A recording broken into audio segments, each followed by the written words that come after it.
Good evening to you all, and it's my privilege to welcome you to our November 17 regular council meeting. We'll begin the meeting tonight by asking the clerk to call the roll. Mayor Marshburn, Present. Mayor Pro Tem Behringer, Here.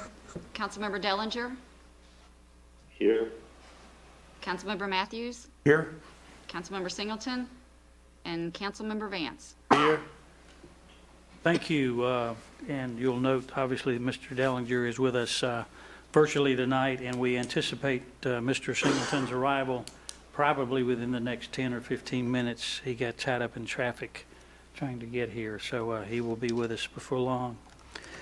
And since he is not with us, I'm asking Councilmember Elmo Vance to fill in and lead us in our Pledge of Allegiance and also in our invocation. Councilmember Vance. Please stand. Allegiance to the flag of the United States of America and to the republic for which it stands, one nation, under God, indivisible, with liberty and justice for all.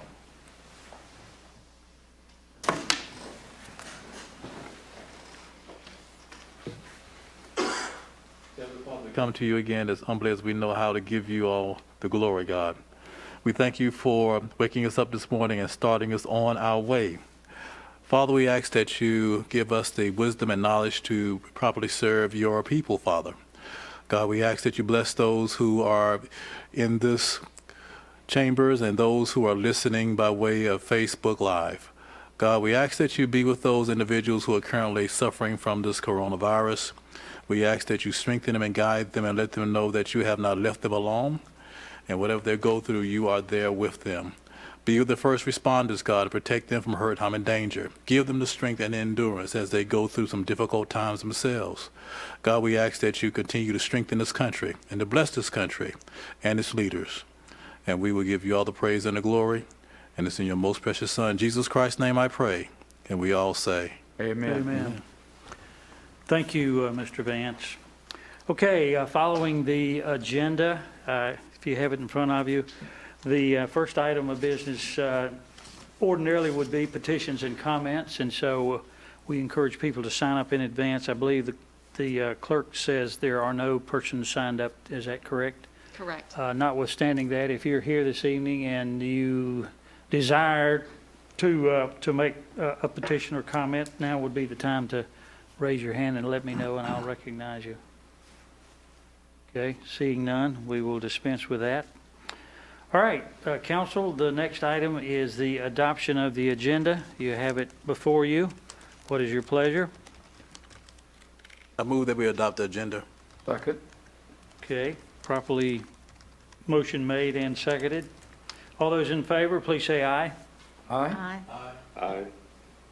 Okay, it is noted that Mr. Dellinger voted aye. So it is approved.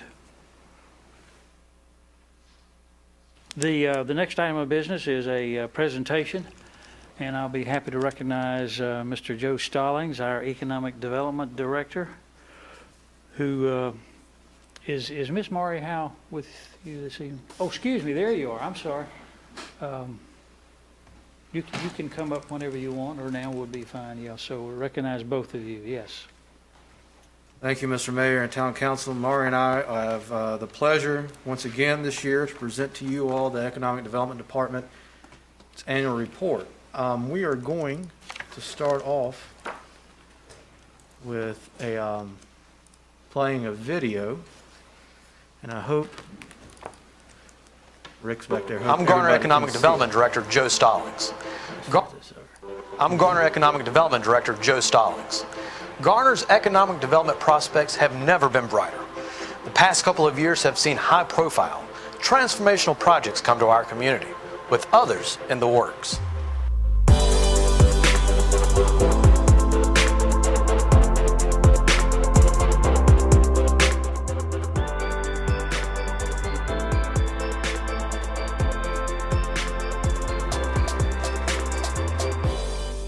When you think of the successes of the past few years, Amazon is no doubt the first thing that comes to mind. The 2.6 million square foot fulfillment center on Jones Sausage Road is now operational and is hiring 3,000 employees. Amazon will be the largest single private employer and taxpayer in Garner history. Road improvements directly associated with the project are expected to be complete this month. But it's not just Amazon that has Garner booming. Garner Business Park 70 has fully leased its first 150,000 square foot building. This project was made possible in part by the town sewer extension along White Oak Creek to Highway 70. Over in Greenfield North, Duke Realty has completed its most recent spec project, a 165,000 square foot building that's in the process of being fully leased.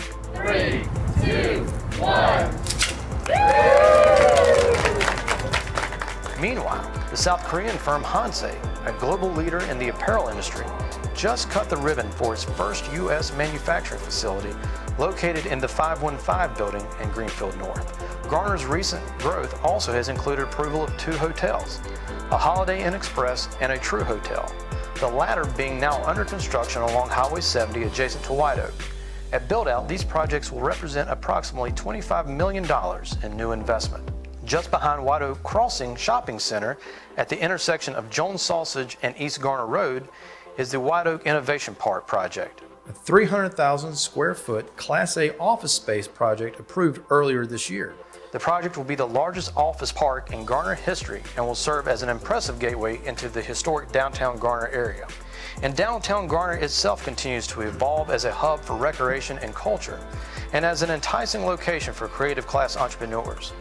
And an exciting opportunity for growth is on the horizon, as the Downtown Garner Association works with the town to seek a development partner for a 12,000 square foot commercial site on Main Street. This public-private partnership, estimated to bring $10 million in private investment to downtown, will connect the new Garner Recreation Center with the historic business district and create much-needed space for new restaurants, retail, and other mixed uses. Finally, no overview of recent growth in Garner would be complete without the recognition of the surge in residential development over the past few years. Since 2017, over 8,000 residential units have been approved. Just in recent months, the Town Council has approved the Edge of Auburn, an 898-unit residential community on nearly 300 acres at Old Balcom and Rock Quarry Roads, as well as a master plan community on Highway 401 near the future 540 Beltline that will have over 1,300 residential units consisting of a mix of single-family homes, townhomes, and apartments. Garner is seeing historic levels of growth on many fronts, and the economic picture for our town continues to be bright, despite the challenges of these uncertain times. Local entrepreneurs, multinational firms, and home builders have discovered what we've known all along, that Garner truly is a great place to be.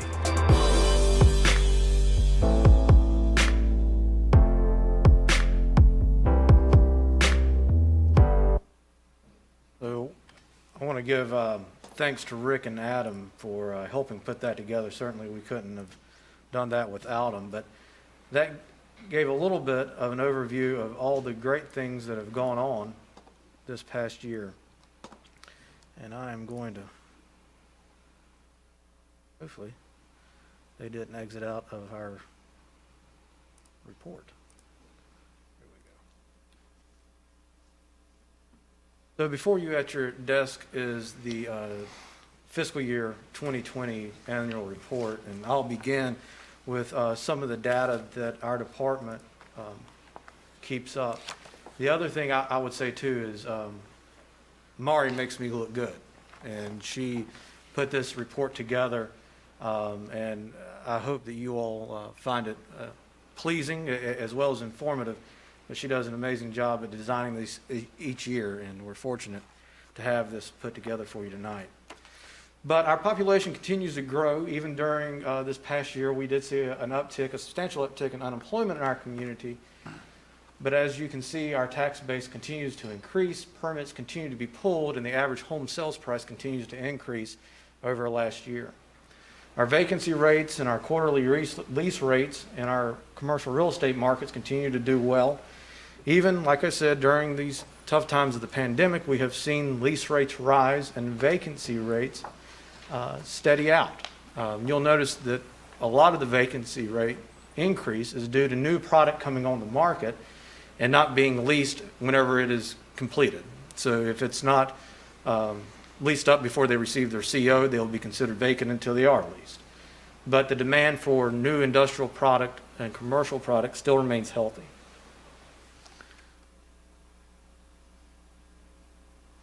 Business recruitment continues to be healthy as well. This past year, we saw 52 requests for information come through our office. And a lot of these requests are coming from the state and county, and our companies looking in this area to place a new manufacturing, a new office, or a new data center of the sort. There on the below the paragraph on the left-hand page, you'll see the breakout that those RFIs were about $3.85 billion worth of investment and almost 15,000 potential new jobs. And this year, we actually included the 5-year look of how those RFIs were broken out. And you can see how advanced manufacturing really hit its stride in 2018. And it still remains the majority of the types of requests that we receive on an annual basis. You'll also see below that bar graph is the type of responses for sites. And so the industrial, once again, remains existing industrial facility remains still a huge asset for our community as we continue to recruit new companies, because that's what new companies are looking for the most. Some of the things that we featured this year are things that you saw in the video: the Office Park, the White Oak Innovation Park, the Business Park 70, which once again was in part from some of the action that this town council took a year or two ago to bring sewer to that park to allow it to begin to open, of which they have fully leased their first building and are now looking to construct 2 new buildings at that facility or at that park. And the other that's probably maybe not as well known, but still just as important, is the AutoZone Mega Hub Center that's located on 401. And this facility is now open. It's open 24 hours, the retail section of it, and they will be doing distribution to auto parts suppliers or vehicle repair shops and things like that out of that store. This piece is a little bit different this year, and Mari's going to walk us through it. But this is our pivoting, so to speak, right? That's a hot topic term this year, pivoting on our business retention efforts during the pandemic. Good evening. Welcome.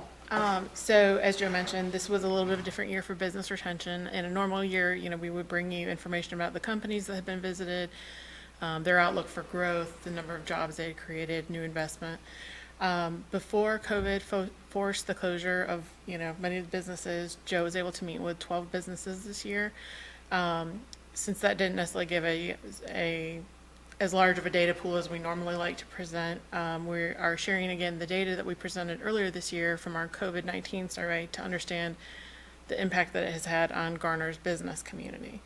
So most of this information you've seen before, but just again to highlight a couple of things, 84% of businesses that responded had experienced a loss of revenue, 42% had added expense from PP&E and supplies, 42% had experienced event cancellation, and 39% were navigating off-site working options.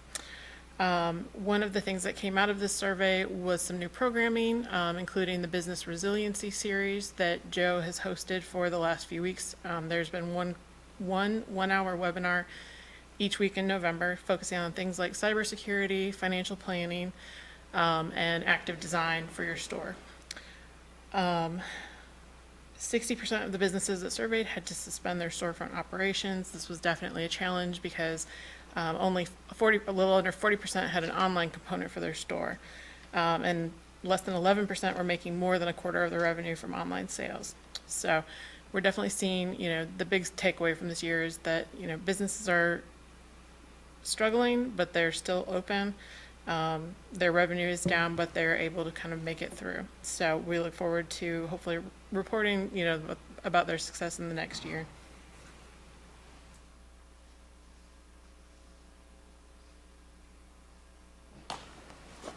This page goes over the Garner Economic Development Corporation and some of the things that they've been working on over the past year. Since the sale of the Amazon facility, or excuse me, since the sale of the Garner Technology Center site to Amazon and the building of the Amazon facility, the Garner Economic Development Corporation really has went and decided to change trajectories. And last year we came before you all with a work plan that outlined some of the initiatives that that board would take, still having a focus on real estate development and trying to lure more large-scale projects, but also in particular looking at becoming a more well-rounded economic development nonprofit. And on this page, it highlights two of the programs that over the past year the GDC has been instrumental in getting off the ground. One of which is the mayor's focused up there is the Leadership Garner initiative. And this is a leadership program that was supported by the Garner Economic Development Corporation in conjunction with South Garner and Garner Magnet High Schools to focus on sophomore students who really would benefit from a little extra special attention and help them grow as future leaders in our community. The other program, the Garner Entrepreneurs of Tomorrow, the GET program as we call it, was a youth entrepreneurship program, once again done in partnership with Garner Magnet and South Garner High Schools, to focus on getting high school students to begin thinking about potentially opening up their own business, or at least helping them develop the critical thinking skills that it takes to consider opening up their own business. Unfortunately, the pandemic really put that program on hold. So we started classes in the spring or early spring of this year, and whenever the pandemic hit, of course, that program had to be canceled. The GDC also produced a marketing website for the town and the town's economic development efforts. The homepage is seen here on this fold out, and this continues to be an asset to our community. It helps get information out to real estate agents, site selectors, or the general public about what's going on in the economic development front. And it's also allowed us to begin sending out a newsletter to folks about economic development matters in our community.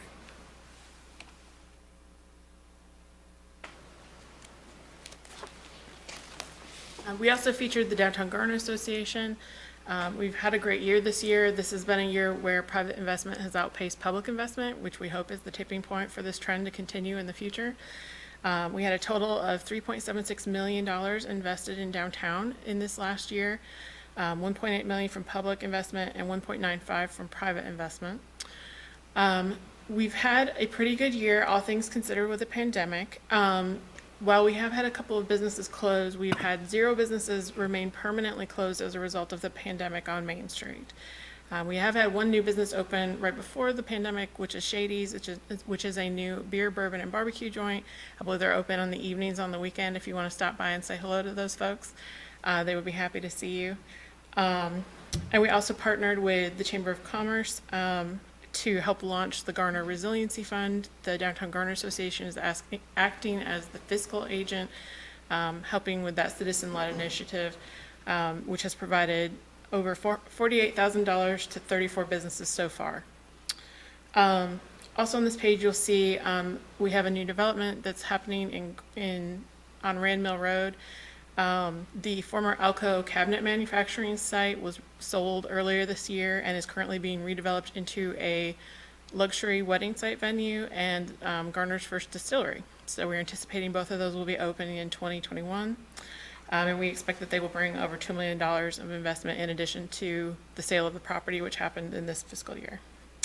And most of the time when you see me, I'm here talking about the downtown development site. So rather than rehash that, we also were very grateful to Rick and Adam. They helped us do a video for the Garner Connect conference to feature our downtown development site, and I will play that for you now.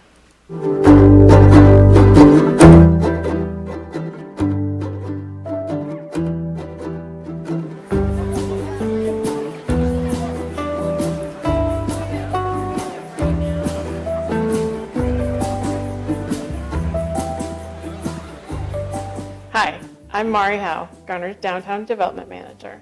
There's a special opportunity for growth in the works as the Downtown Garner Association teams up with the town to find a development partner for a 12,000 square foot commercial site on Main Street.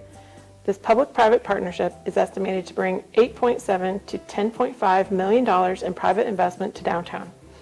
Once completed, this new development will unite the new Garner Recreation Center with the historic business district and expand Main Street's commercial core by 50%. The Downtown Garner Association has been on the front end of this development project, building vision for the site with conceptual artwork and advocating for a new commercial anchor that will attract fresh attention to downtown. Envisioned as a community gathering space with a mixture of 5 to 9 p.m. offerings on Main Street, this project will help Downtown Garner live up to its vision of becoming an entertainment destination for local flavor and flair in Garner. The site will be the first new commercial space built in Downtown Garner since the 1980s and offers the largest potential footprint for ground-level retail restaurant space on Main Street, with 2 to 3 stories of multifamily apartments, condominiums, or office use above. To guide development of this unique public-private partnership, the town of Garner hired the UNC School of Government's Development Finance Initiative in 2019. With input from DGA, town staff, and elected officials, DFI has created a set of guiding public interests, completed a market and feasibility study, and developed an on-site tabletop parking solution to meet the needs of the site.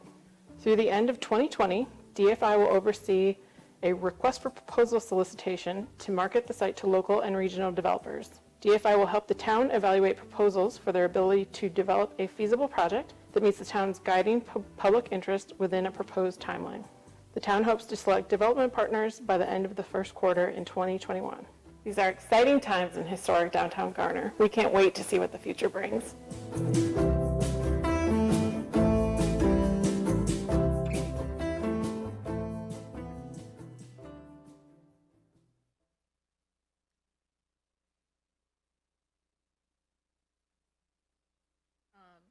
So that was shared, as I said, at the Garner Connect conference, and we have been sharing it on our website, social media, and the Downtown Garner website as well to help promote the solicitation process.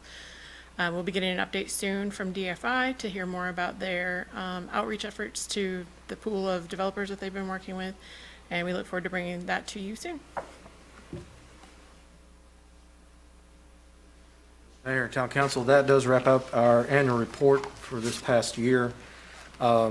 You know, it's not lost on us that the pandemic has hurt our local businesses and the economy.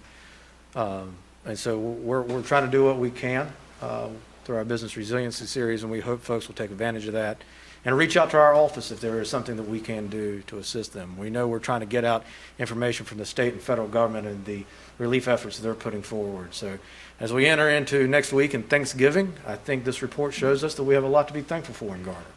But there's always room for improvement and room for continued growth. And we thank you all for your support throughout the year of economic development. And Mari, Rick, and Adam, and the entire team, our planning services folks are some of the best in the business. And we couldn't do what we do every day without them. So we're happy to answer any questions. And if not, thank you for the opportunity to present. I'm sure there may be some, and before I turn to council members, let me just say as mayor that I share your enthusiasm and excitement. I've served on the council for 12 years before becoming mayor, and over those years, you know, it seems like at times in that area we've taken maybe 2 steps forward and 3 steps back sometimes, but this really is an indication of, I think, the hard work and the leadership that you guys provided, not only in that section, but obviously the other video indicated that Garner is a place where businesses want to come to. And so I'm proud and pleased of the effort that you both have put into this, and it shows. And thank you for the work on the video. Represents Garner well, and of course the brochure here is something that easily you can hand out to others, and will be very effective, I think. So thank you for your report. And having said that, I'll turn to council members and give them a chance for comments and/or questions. I'll start with Mayor Pro Tem Behringer. Now, this report is exciting in the midst of the pandemic and all that we're dealing with. It is wonderful to have some good news brought to us and know that it's going to be ongoing good news because of the work that you put into it every day. So thank you. Thank you for your professionalism, your efforts, and for keeping Garner out there where it needs to be. Okay, Mr. Matthews. Yes, sir.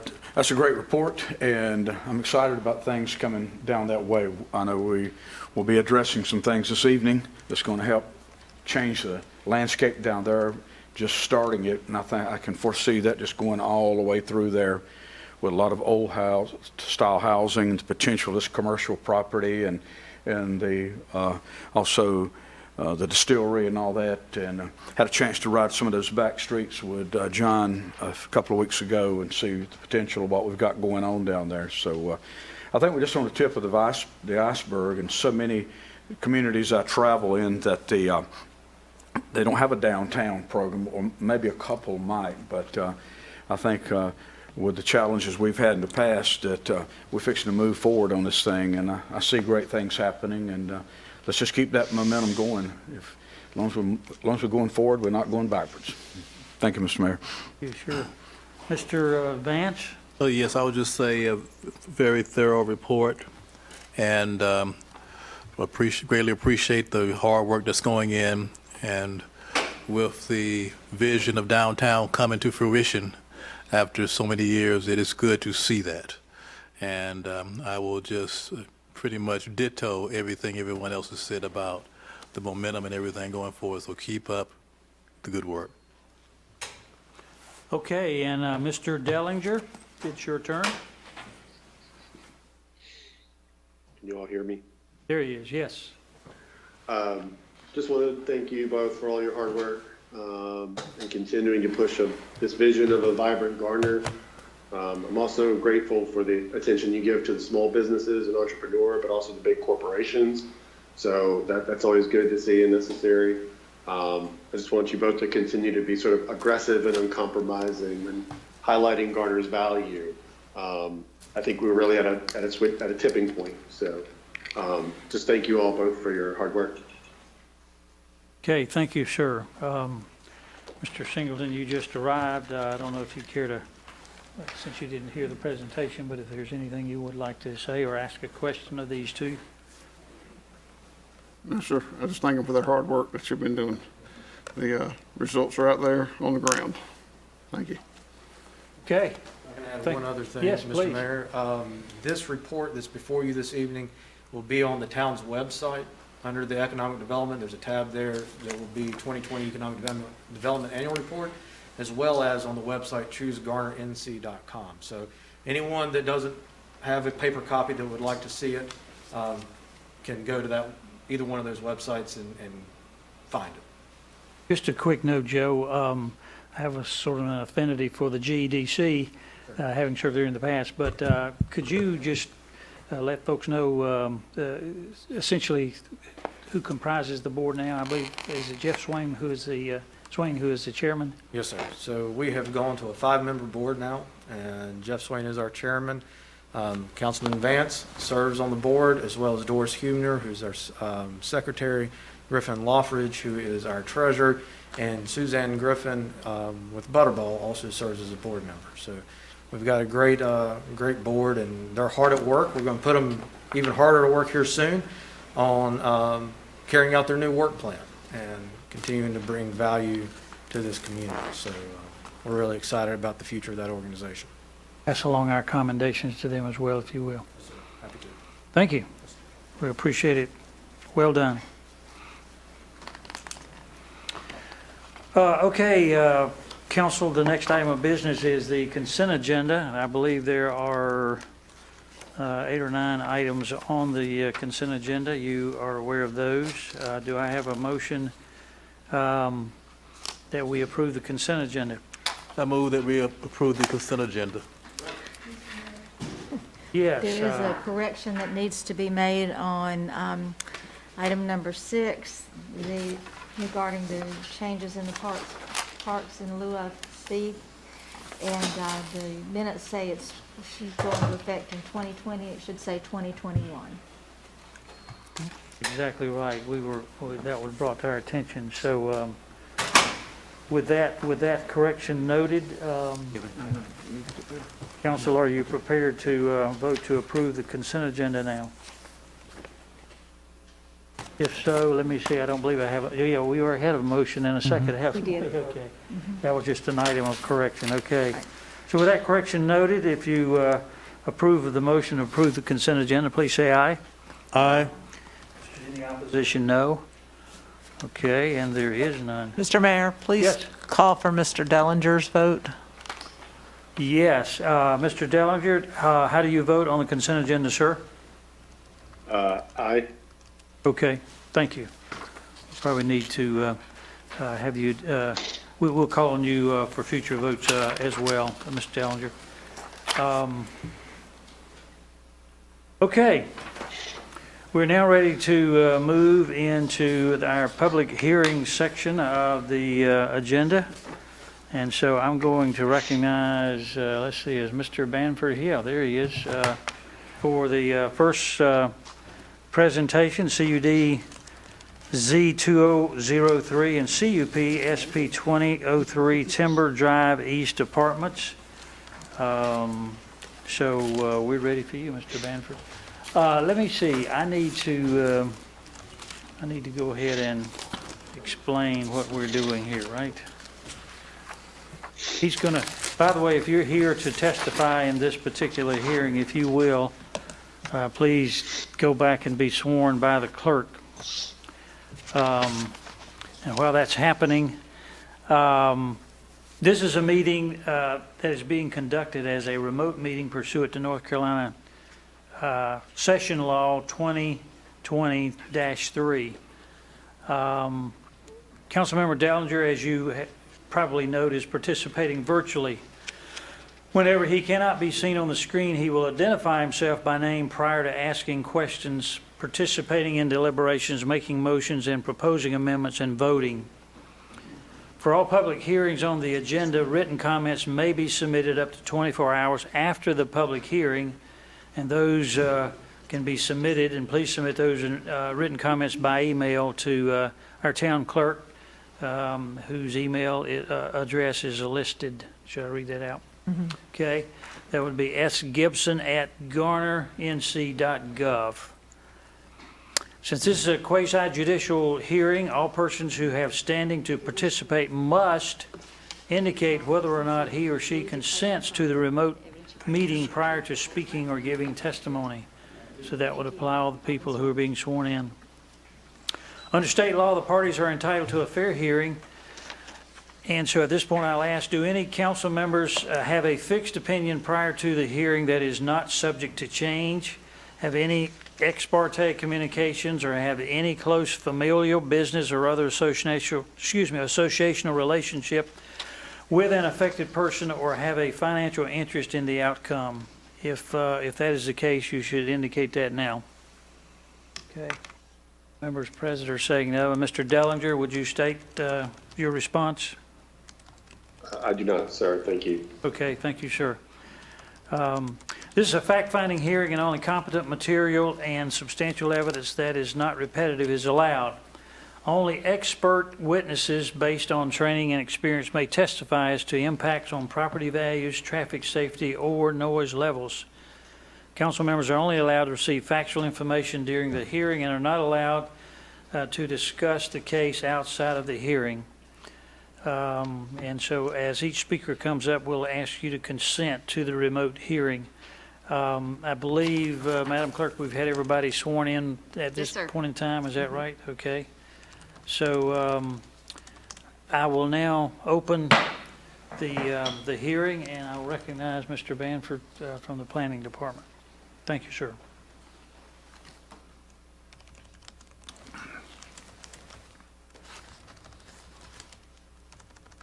And just for the record, do you consent to the remote hearing? I do. Oh, excuse me. Okay. Thank you.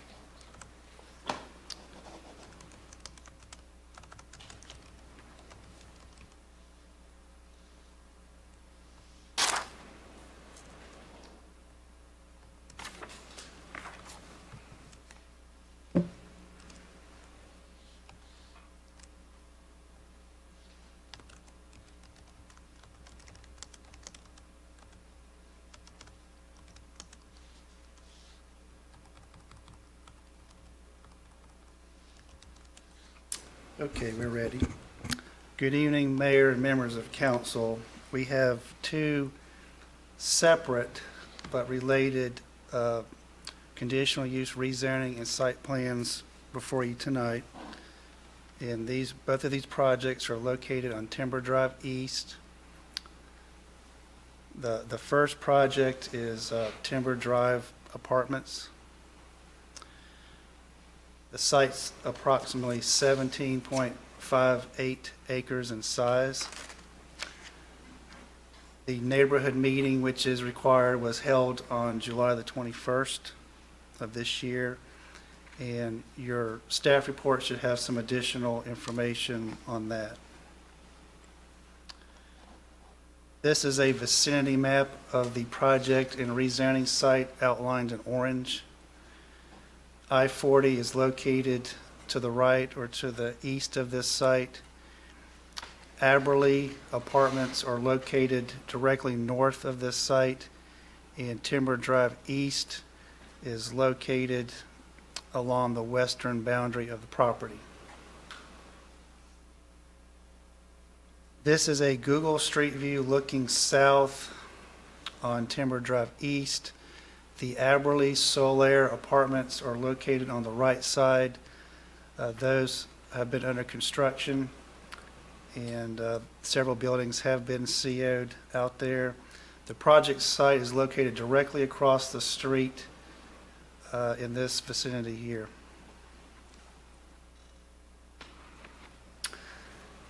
The current zoning of the property, the majority of the site is zoned agricultural residential R40. There is a small triangle sliver that is zoned mixed use district.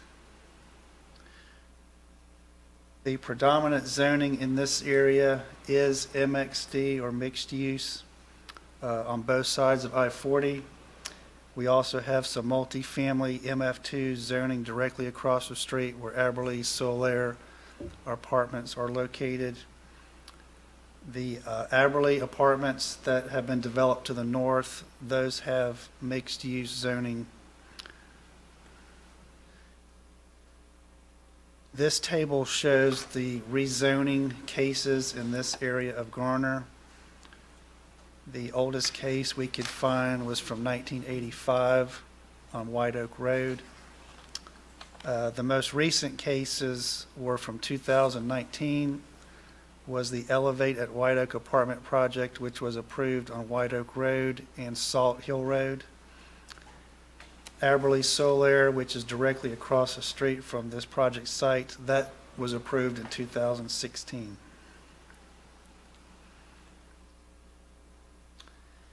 The existing zoning is R40, about 16.93 acres, and there's a smaller portion, about 0.65 acres zoned mixed-use district.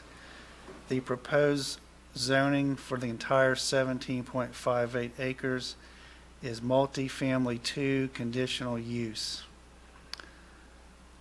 Apartments are proposed for this site, 272 units at a density of around 15.47 units per acre.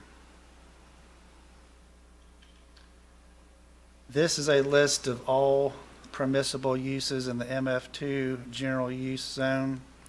The applicant has proposed zoning conditions, and these include use restrictions and also some site conditions. The applicant has proposed the following uses for the site. Under household living, residential cluster, duplexes, townhomes, condominiums, and apartments. Child daycares as a home occupation, community service, educational facilities, government facilities, healthcare, parks and open space, religious institutions, utilities, entertainment, and bed and breakfast. So the list of permissible uses have been reduced down to just the ones that are proposed. So this list is a little shorter than all the uses permissible in the MF2 general use zone. In addition to use conditions, the applicant has proposed the following for the site. The apartment community will include a clubhouse of no less than 5,000 square feet, and will include community space, cyber cafe, and state-of-the-art fitness center. The apartment community will include a pool with no less than 1,500 square feet of water surface area with a resort-style pool deck, including a fire pit and outdoor eating space. The apartment community will include at least one dog park of no less than 3,000 square feet, and vinyl siding will not be used on any building exteriors.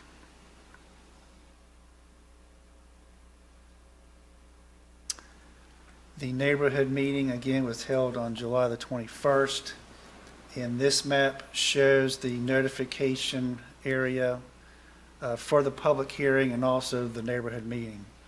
So the 300-foot buffer around the project site is outlined in red, and under the criteria in the UDO, all the properties outlined in blue are the ones that were notified for both the public hearing and the neighborhood meeting. Approximately, I guess, there were no attendees or members from the public at the neighborhood meeting. And this was advertised as a virtual neighborhood meeting. The project will have about 800 feet of road frontage on Timber Drive East, and this is a NCDOT maintained facility and classified as a major thoroughfare.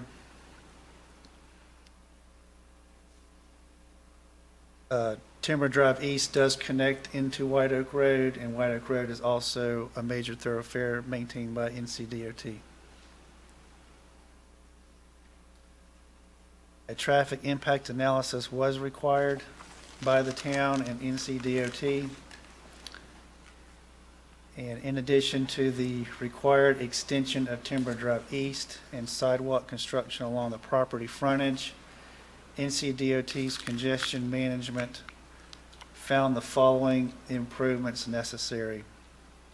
And these are to be constructed by the developer. An exclusive left turn lane into the site from Timber Drive East southbound. 2 right turn lanes into the site from Timber Drive East.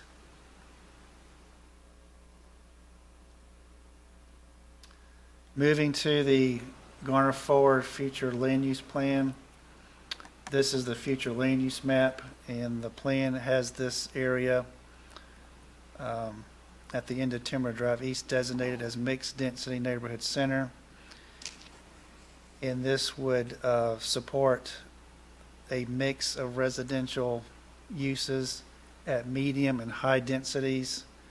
Medium density is 2.5 to 5 units an acre, and high density would be over 5 units an acre.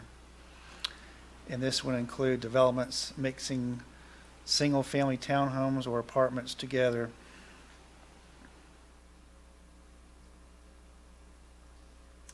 Zoning consistency statement.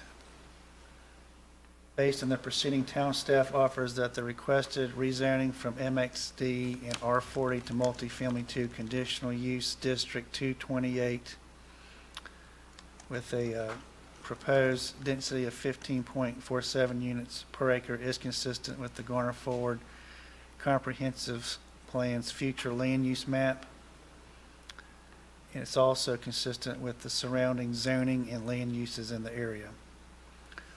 Staff offers that this request is reasonable and that it advances several of the plan's guiding principles for living spaces and recreational opportunities. And more detail is in your staff report on those.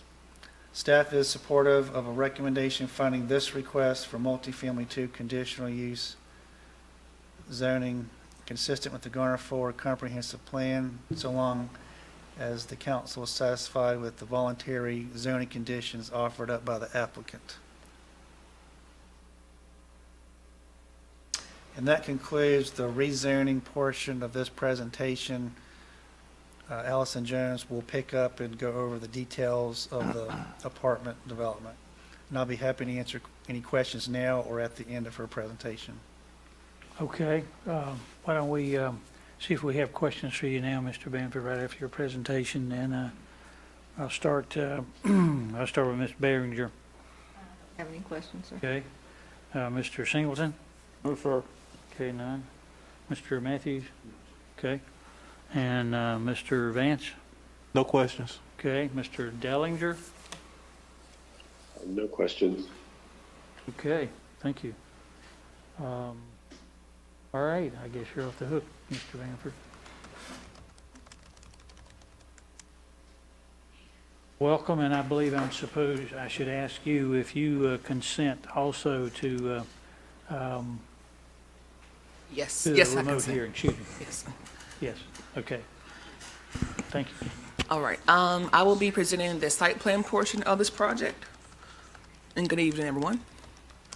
Like as David mentioned earlier, this site is 17.58 acres and is approximately 272 dwelling units. The landscape and buffer requirements, the tree cover requirement is 12.5% and is being met by a 13.4% tree cover that's being provided. The perimeter buffers, the northwest buffer is 15 feet. The west is 7.5, and the east is 25 feet. The street buffer is 15 feet. There are street trees being provided approximately every 50 feet along all public streets as required.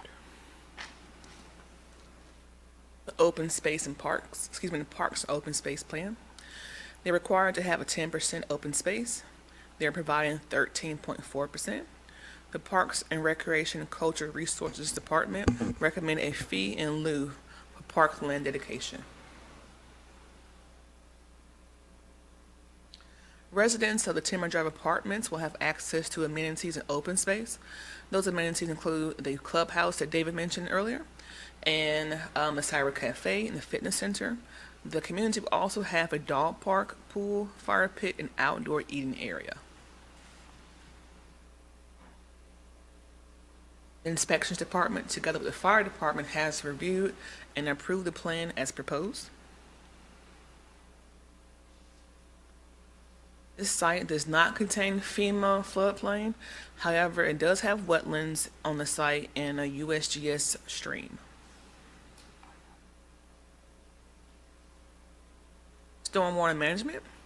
Timber Drive Apartments is a multi-family development site that is not located within the watershed protection area. This site is subject to stormwater quality requirements for nitrogen, as well as water quantity requirements for the 1, 10, and 25-year storm events. This development plan proposes a stormwater wet retention pond and an underground detention pond system to treat the impervious surface for nitrogen and water quantity requirements to ensure the stormwater requirements are being met as a part of this development. A nitrogen offset payment will be required as a part of this development. The site will be served by the City of Raleigh Public Water and Sewer that will be extended from existing infrastructure. Roads and sidewalks. This site is located at the end of Timber Drive East, which will be extended across the development frontage as a 4-lane median divided roadway with curb, gutter, and sidewalk. One full access driveway is proposed off of Timber Drive East onto a private access road shared by the proposed townhomes to the northwest. A dedicated left turn from Timber Drive East onto the access road will be provided. An additional right-in, right-out driveway will be constructed at the east end of the development. Internally, the apartments will be served by private streets. A road stub will be provided to the adjacent vacant parcel. And here's an overall picture of the site.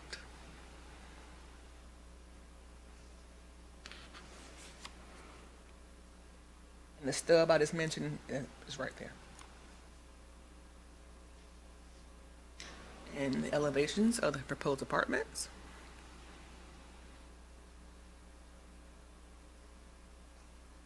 Parking is based on 1.5 spaces for a 1-bedroom, 2 spaces for 2 bedrooms, and and 2.5 spaces for 3 bedrooms, plus 1 space for every 4 visitors. Parking required is 567. The parking being provided is 500. A parking study was provided for review and approval to the planning department for the reduction in parking spaces. Lighting for the parking lot meets the requirements for the UDO, as well as staff's recommendations for LED lighting. The 2018 Garner Forward Transportation Plan calls for an extension of Timber Drive East, south to White Oak Road, and for sidewalks. Therefore, with the extension and completion of half the ultimate section of Timber Drive East, which is a 4-lane divided roadway with sidewalk, these plans may be considered consistent with the 2018 Garner Forward Transportation Plan.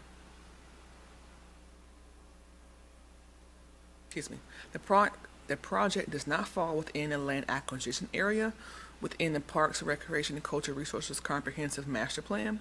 Therefore, with the fee in lieu of park land dedication, this project as proposed may be found in conformity with the Parks, Recreation, and Cultural Resources Master Plan. After sufficient review and plan revision, staff finds that this project, as now proposed, conforms with the regulations of the UDO, so long as the following project-specific conditions are met. Prior to the receipt of approved plans, the engineering department inspection fees must be paid to the town of Garner. Prior to the issuance of the first building permit, all applicable water and sewer fees must be paid to the city of Raleigh. A lot as shown must be a lot of record. Documentation from governing authority approving wetland encroachments must be received by the planning department, and the stormwater administrator shall be in receipt of proof of payment of the required nitrogen offset payment to an approved mitigation bank. Prior to the issuance of each building permit, a fee in lieu of park land dedication shall be paid to the town of Garner. The developer shall be responsible for all roadway improvements required by NCDOT. Prior to the first certificate of occupancy, remaining widening and improvements to Timber Drive East between Health Park and Adeline Way shall be completed or have an instrument of guarantee accepted by the town's engineering department. A voluntary annexation petition for the entire project site shall be filed with the Garner Planning Department, and a cross-access agreement recorded between the apartments and the townhomes. The Planning Commission reviewed their request at the October 19th, 2020 meeting. By unanimous vote, the Planning Commission confirmed staff's findings in Section 7 that CUP SP 2003 is in conformity with adopted town plans and policies. The Commission further accepted staff's statements in regarding the zoning consistency with the Garner Forward Comprehensive Plan, being detailed in Section 5 of this report as their own, and recommended approval of CUDZ 2003 to the Town Council by unanimous vote. Are there any questions for staff for the zoning or the site plan portion of this project? Okay, we'll sort of go around the loop and see if council has questions. I'll start with Mr. Matthews over here. Nothing, Mr. Mayor. Okay, just going around the horn, Mr. Singleton. Yes, the parking requirements, you said the study was provided for review and approval, and you reduced them about 13% from 567 to 500. Is are our standards too high, or why do we drop parking spaces that much?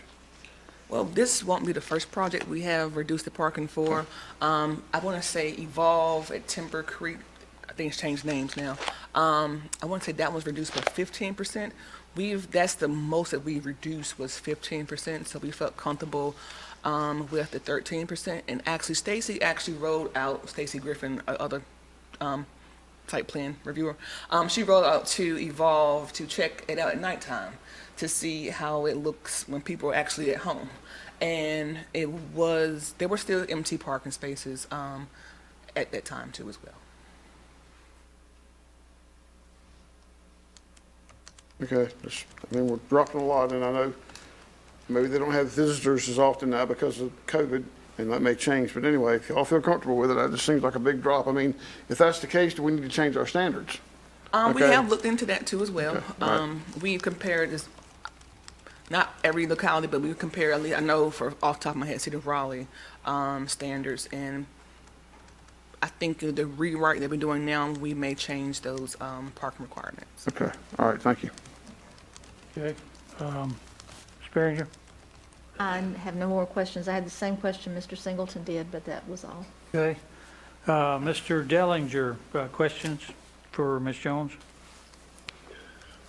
Really just the same as Mr. Singleton's and Ms. Behringer's on the reduction. I don't know how that translates into real life when it comes to the use of those parking lots. I know there are more and more multi-generational situations going on, which means more vehicles. So I'm a little concerned about that reduction. It just gives me pause a little bit that the site can't be configured in a way to accommodate what our regulations require. Okay. And Mr. Vance, questions? Have no new questions? No questions. Okay, thank you, sir. Okay.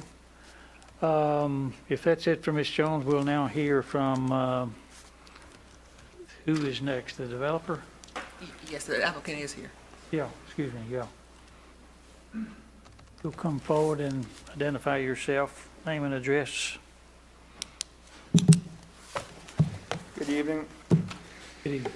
My name is Jess Achenbach. I'm with Castle Development Partners, who's the applicant. I am from Charlottesville, Virginia, 1729 Concord Drive, Charlottesville, Virginia, 22902.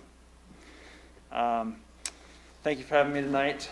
They've done a very comprehensive, thorough job of presenting the project, so I won't take too much of your time rehashing the same information. If I may interrupt, do you consent to the remote meeting? I'm sorry. Yes, ma'am, I do. Thank you. My apologies, the mayor should have done that, yeah. Could you drop your mask, we can understand you better? Yep. Thank you. Thank Is you. that better? Yeah. I think they've done a very good job of providing all the details behind the project, so there's not much more that I'm going to go through. Really, the only commentary that I have is kind of what was shown in the economic development video earlier on, that we see Garner on this cusp of economic and employment growth. So that's kind of what's attracted us to the area to begin with. We think it's a very appropriate and opportune time to bring new housing into the area, especially Class A rental housing that's affordable rates. Aberley Solaire across the road is a perfect example of what the area needs and what we're hoping to accomplish. They opened up, I believe, in August of 2019, and they're just at about 90% occupied now, so they leased up in just a little bit over a year. So they've done very well. We hope to replicate that. So I'd like to open up the floor to questions. Okay, thank you very much. Council, we can be a little free-flowing. I'll start with Mr. Vance down here, if you have any question for this witness. Mr. Vance. Don't have any questions at this moment. Okay, Mr. Dellinger. No questions. Okay. Questions? In regard to the question that we raised about parking, you're comfortable with what the 500 that have been proposed, I'm assuming basically by other developments, projects y'all have? Yeah, we are. So at 500 spaces, that's 1.83 parking spaces per unit. We have 272 proposed units. At 1.83 parking spaces per unit, we went back and compared it to our 6 most recently approved communities, and it's by far the most. We typically build to around 1.6, 1.65 spaces per unit, so this will actually be our most heavily parked community we've built. So we do feel very comfortable with the amount of parking that's being provided. Okay, all right, thank you. Okay, I believe that's all for this witness. Are there others prepared to testify In behalf of the applicant? Okay. Thank No you. one else at this point in time? Okay. Yes. I brought my civil engineer, but that was only in case there was questions that you all had Okay. that I couldn't answer and he could. Sure. I'll ask counsel, do you want to hear from the civil engineer, or are you okay with the presentation as is? Okay. Apparently, at this time, there are no questions. Thank you for being here. Okay, any other witnesses for the applicant? I believe you said you're probably it. So is anybody here to speak to this issue that's not part of the development team and/or has a reason to offer a contrary opinion? Okay, seeing and hearing none. Council, I'm going to give you one last round robin and then we'll close the hearing. Any other comments or questions? Phil? None? Mr. Singleton, your question satisfied? No, sir. Okay, this way. Mr. Vance? No questions. Mr. Dellinger? Just one quick question for staff. This is a high-density development, and there are proposed bus routes to go down that way, and I just want to make sure that the buffers and there are accommodations that can be made along this corridor. I don't know if it's specific to this project. I just want to make sure we're planning ahead for bus stops down Garner, Timber Drive East. I think that one would be more appropriate for the townhome project that we're coming up next, because that really fronts Timber Drive East. The apartments are kind of behind the townhome project. Okay, Okay. Fine with that's all. that. Thank you. All right. Okay, I'm going to close the public hearing, and Ms. Attorney, I believe we would vote on the zoning part of this first. Is that correct? Or- Yes, that's correct. Okay, so I'll close the public hearing and call for a motion on CUD Z 2003. I move Mayor, that in the town regards- council accept the staff statements regarding zoning consistency with Garner Ford Comprehensive Plan detailed in Section 5 of the staff report as our own, and I therefore move further that the town council adopt ordinance number 20204090 approving rezoning request CUD Z 2003 as it is reasonable and in the public interest because it will likely allow household living that are attractive to younger families with children as well as other residents looking to maintain private but smaller outdoor spaces, allow development of an appropriate density of housing in the area in which it is located. Second. Okay, thank you, Mr. Vance and Mr. Matthews for the second. Okay, any other comment before we vote? Okay, motion's properly been made and presented. All those in favor of the motion, please vote aye. Aye. If there's any opposition, no. Mr. Dellinger, since you're remote, your vote was Aye. okay, thank you. All right, that approves the zoning portion of this hearing. We will now go to the CUPSP 2003. Council, what is your favor in regards to a motion on this issue? Mayor, in regards to CUPSP 2003, I move that the council accept the staff statements regarding plan consistency in Section 7 of this report as our own and found the application meets the 10 permit criteria, Section 3.14.d, and therefore approve CUP-SP-20-03 Timber Drive East Apartments with the 5 conditions to be listed on the permit that will be prepared by the staff. Second. Okay, thank you, Mr. Singleton and Mr. Matthews for the second. Any further comment, question by council before we vote? Okay, hearing none. All those in favor of the motion as it's presented, please vote aye. Aye. All those opposed, no. And it is approved and so ordered. You need to call for Mr. Dellinger's vote on that. I'm sorry, yes. I vote aye. Okay. Thank you, sir. All right, it is unanimously approved. So I believe that's all we need to do on that particular issue. Is that right? Okay. I will now go to item 2 under public hearings. And I believe, let's see, do I need to read my usual entry here as well? Or can I refer to the introductory remarks made at the previous time? I think you can refer to the introductory remarks. I'm not aware that anyone new entered the chambers during the last public hearing. Right, I think that is true. So, and I believe all witnesses for this particular hearing have been sworn. Is that right as well, Ms. Clerk? Yeah, thank you very much. Okay, did I officially close? I did close. I'll open the public hearing here and ask Mr. Bamford if he will to present at this time.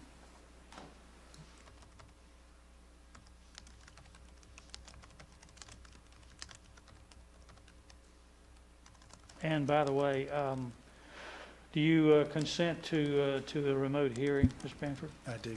Thank you.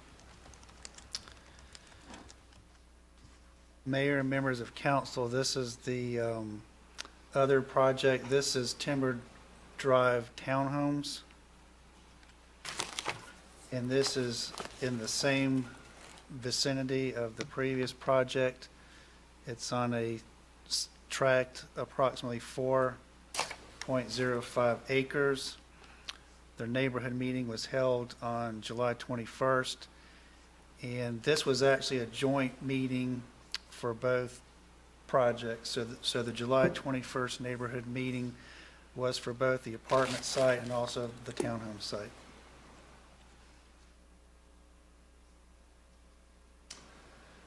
So the zoning is identical to the previous case, apart from the zoning conditions, which we will go over.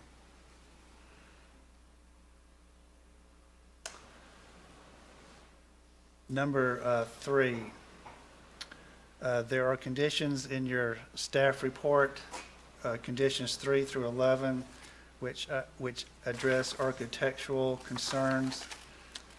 Please refer to your packet for that information.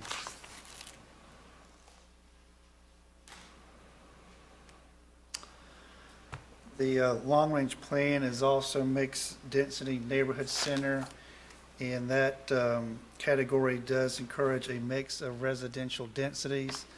So the previous project was apartment, multifamily, and this project is townhomes. So even though they're separate projects, they came in together at the same time. So it does mix different housing densities that is recommended by the plan. A zoning consistency statement. Staff offers that the requested rezoning from MXD and R40 to multifamily 2, conditional use district 228. This has a gross density of 9.8 units per acre. This is consistent with the Garner Forest Comprehensive Future Land Use Map, and it is also consistent in it does advance several guiding principles for living spaces in the plan. This request is also compatible with the surrounding zoning and land uses in this area. Staff is supportive of a recommendation finding this request for multifamily 2 conditional use district C228 is consistent with the Garner Forest Comprehensive Plan so long as the Town Council is satisfied with the voluntary conditions offered up by the applicant. I'll be happy to answer any questions. And Allison Jones will pick up and go over the details of the subdivision plan, which is subdividing lots for the townhome development. Okay, thank you, Mr. Bamford. Questions for Mr. Bamford? Start down here. No questions? Okay, none. Mr. Dellinger? No questions. Okay, here, none. Mr. Singleton? No, sir. All right. Thank you, sir. Ms. Jones, we'll hear from you now.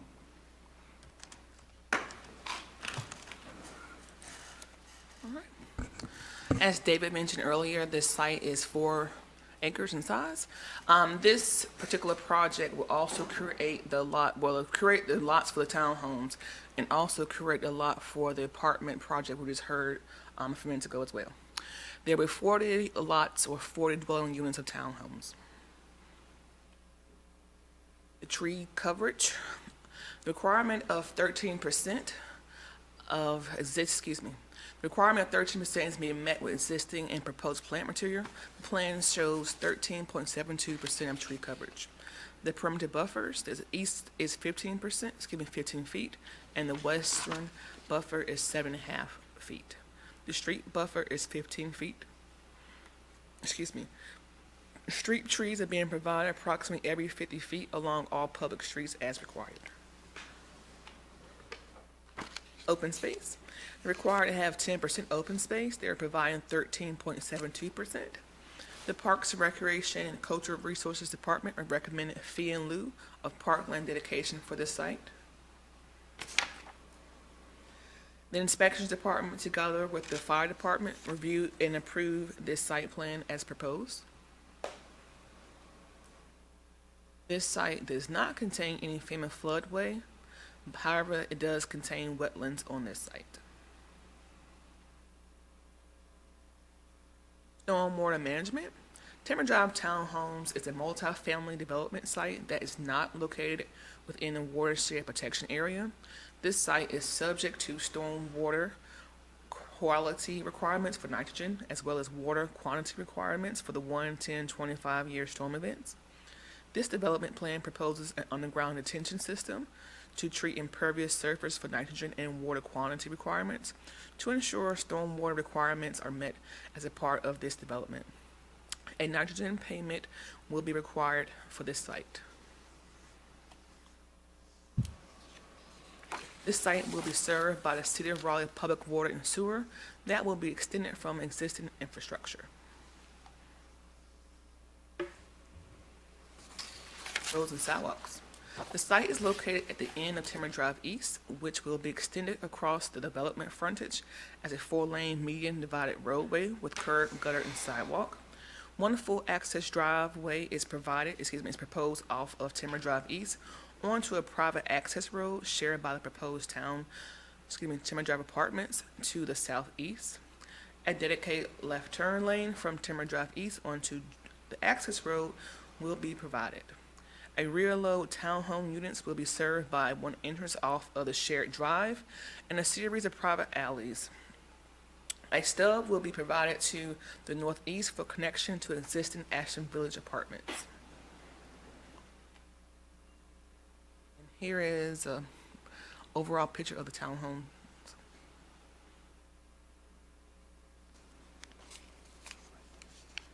And here is proposed picture of the elevations, the front, and the rear.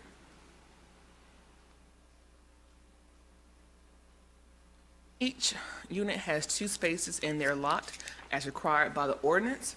Townhomes also have an additional requirement for guest parking at a rate of 1 space for every 4 units in the development. They're required to have 10 spaces and they're providing 10 spaces.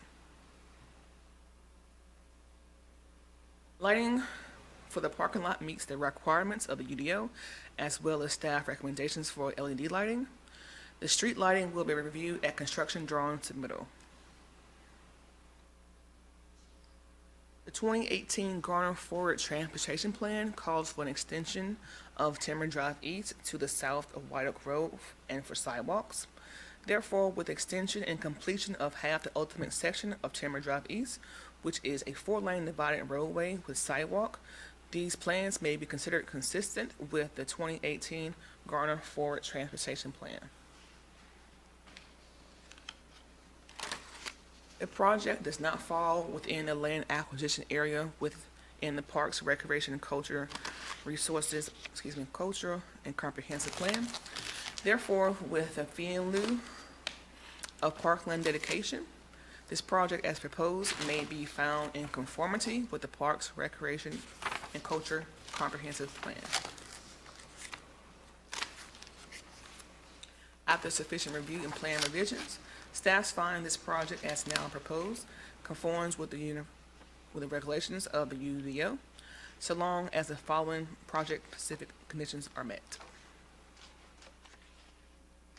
Prior to the receipt of approved plans, the engineering and inspection fees must be paid to the town of Garner. Prior to the recordation of the first final plat, a voluntary annexation petition for the entire project site shall be filed with the Garner Plan Department. Documents establishing a homeowners association restrictive covenant shall be submitted to the Plan Department. Prior to the issuance of the first building permit, all applicable water sewer fees shall be paid to the City of Raleigh. The Stormwater Program Administrator shall be in receipt of proof of payment for the required nitrogen offset payment to an approved mitigation bank. Prior to the issuance of each building permit, a fee in lieu of parkland dedication shall be paid to the town of Garner. The developer shall be responsible for all roadway improvements required by NCDOT. And the City of Raleigh, the infrastructure construction plan review is required. The Planning Commission reviewed this request at their October 19, 2020 meeting. By unanimous vote, the Planning Commission confirmed staff's findings in Section 7 that CUP SB 2004 Timber Drive Townhomes is in conformity with the town's adopted plans and policies. The Commission further accepts the staff's findings regarding, staff statements regarding stolen consistency with the Garner Forage Comprehensive Plan, being detailed in Section 5 of this report as their own, and recommend approval of CUDZ 2003 to the Town Council by a unanimous vote.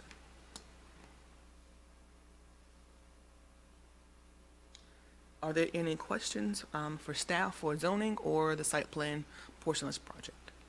Okay, council, questions for Ms. Jones? Mr. Matthews, Mr. Singleton? Behringer? Mr. Vance? No questions? Mr. Dellinger? Yes, so we punted from the other one to address this here. You know, there's a lot of frontage for the apartments, and I guess my question, you know, we're having these corridors that are going to be major mass transit corridors with bus service, and I kind of am very curious as to whether we're accommodating enough space and setbacks along the road down there to either build in as the project goes in or retroactively go in and put in sufficient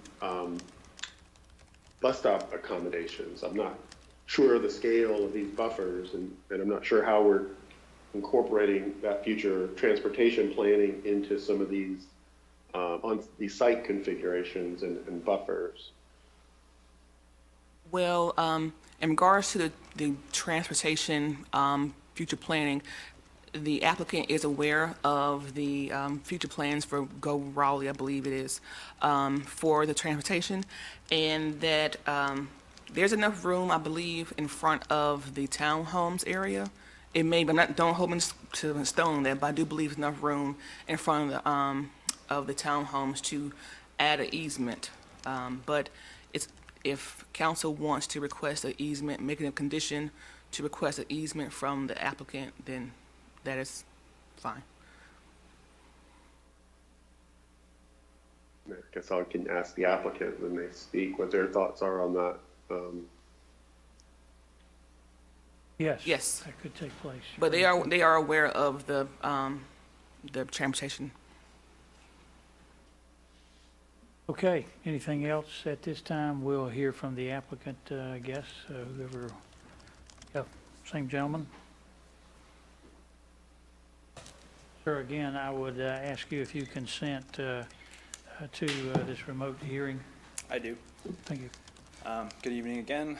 I don't really have much else to say that I haven't said already. I have brought the home builder with me so he can answer more specific questions to the actual product that's being built. But in regards to the bus stop, We just were informed about this possibility this week, so it's new information to us. Both the home builder and myself as the apartment developer see that as an amenity. We would love to have a bus stop there. Without knowing exactly what we're agreeing to, though, it's hard to say for sure we'll do that. We need to know kind of how big the easement is, where it goes exactly. But I can say that we definitely we're open to having that conversation, and we would invite bringing that easement into the community if it doesn't negatively impact our site plan, as we've already been approved through. Okay. Mr. Dellinger, I'll let you go first, since the representative of the Thank you. applicant is here. Go ahead. Thank you. First of all, I just want to commend you on the project. It's a great project. Also to commend you on the use of materials as well. It looks like it's going to be an appropriately placed development in the community, and so I'm very thankful for that. I'm not an easement expert when it comes to the bus stop issue. I don't know who on staff is best equipped to discuss that or how that could be included as a condition. I don't imagine it'd be a tremendous easement that would impact the site, but again, that's not my area of expertise, so I'm not sure how we want to proceed with including that in the conversation or as a part of this approval. I would propose, we'd be fine with a condition that we're okay to include it as long as it has no significant impact to the site plan that has already been approved to this point. So I just wanted to speak to that because I spoke with David Walker, Echo Raleigh, as they're planning to extend the existing Route 20 service down there, and so we were having a conversation about what exactly it would take in order for them to provide service to the future development, and they would just need a concrete pad and a transit easement. The transit easement doesn't, from what I understand, I'll get more information about the exact specifications, but it doesn't need to be anything enormous. It's just in order to allow them to operate within there, basically. I mean, they'd just be pulling up on the right-hand lane and picking up any transit riders that would be accessing the service from that location. But I can get more information about that. It shouldn't be a substantial change to the site plan, I don't believe. Okay, so again, in theory, we would be happy to accommodate and include it, but we'd like to have there be some language in there that protects us against a significant or substantial change in the approved site plan. Okay, yes, Ms. Singleton. If I may, I would suggest just an added condition that we allow staff to work with the developer to get appropriate easement language in place, and as long as that easement does not have a significant impact on the development of the project, the easement will be provided by the developer for this project. I'm comfortable with that. Okay, Mr. Dellinger, you heard the comment from Mr. Singleton. Yes, that would be an appropriate condition. Okay, all right. Any other questions for this witness? Okay. So that will be included, I'm sure, in the motion. Mr. Vance, did you have your hand up? No. Okay, No all right, fine. questions. All right. No other questions for this witness? Thank you, sir. Thank Okay. you. Anybody else? You're good? All right.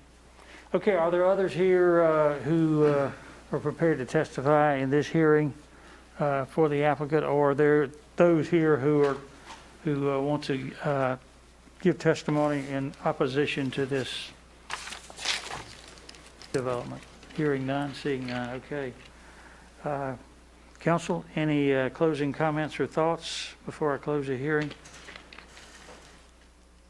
Hearing none, I'm going to close the hearing, and I'll call for a vote initially on the zoning portion of this proposal. Is there a motion? CUD Z2003 Timber Drive East Townhomes. I move the town council accept the staff statements regarding zoning consistency with the Garner 4 comprehensive plan detailed in section 5 of the staff report as our own. And I therefore move forward that the town council adopt ordinance number 2020-4091 approving rezoning request CUD Z2003 as it is reasonable and the public interest because it will likely, adding in the condition that was mentioned before that will be added to, along with allowing the household living that are attractive to younger families that with children as well as older residents looking to maintain private but smaller outdoor spaces, allow the development of an appropriate density of housing in the area in which it is located. Thanks, sir. Second by Ms. Behringer. Thank you. Okay. Any other questions, comments before we vote? Hearing none, I will ask council for those who favor the motion as presented by Mr. Vance and seconded by Ms. Behringer to vote aye. Aye. Any opposition? Mr. Dellinger, you voted aye. Okay. That is approved unanimously. Okay, the second part of this is a motion on the CUP SB 2004. Mayor, in regards to CUP SB 2004, I move the council accept the staff statements regarding plan consistency in section 7 of this report as our own. Found the application meets the 10 permit criteria in section 3.14.d.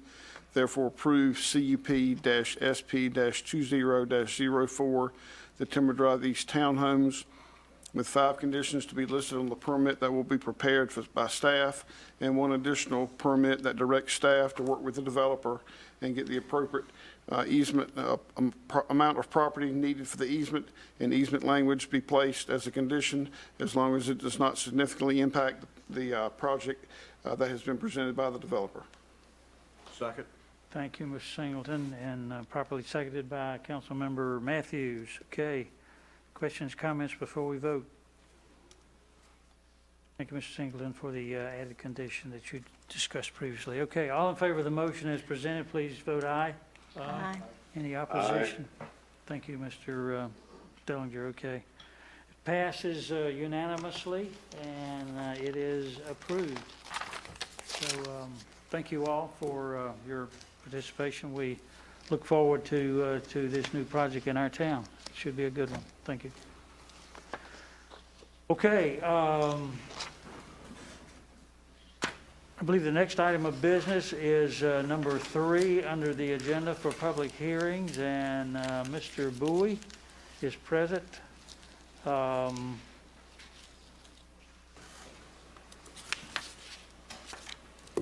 I'm going to recognize Mr. Bowie at this time and open the public hearing. Do that.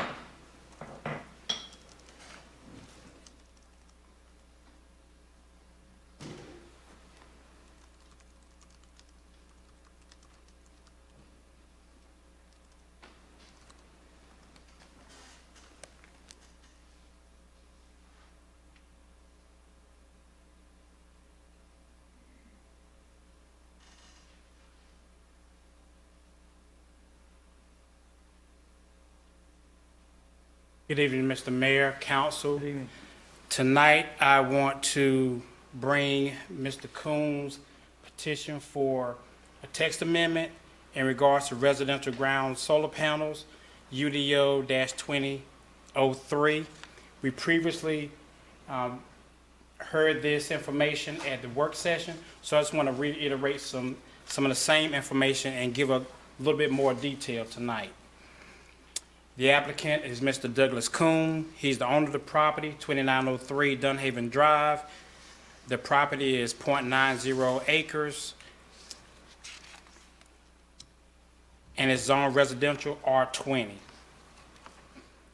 The current text is found in our UDO, reads that CBD in all residential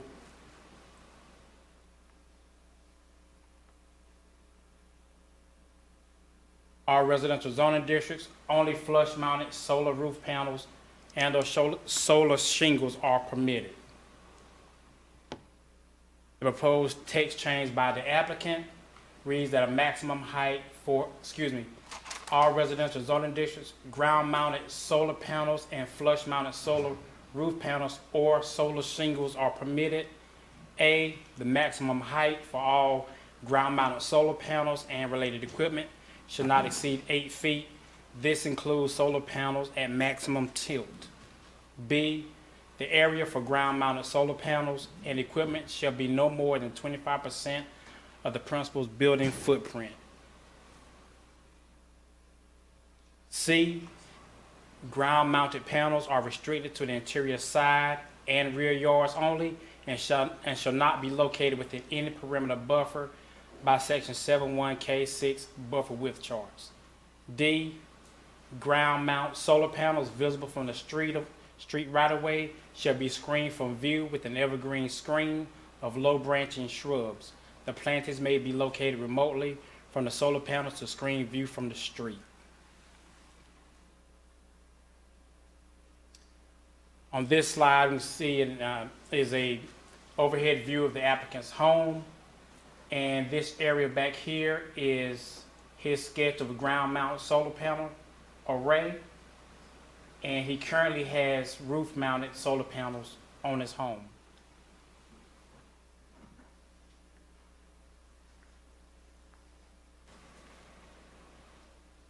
And this is a sketch of what a ground-mounted panel roof system, ground-mounted solar system would look like.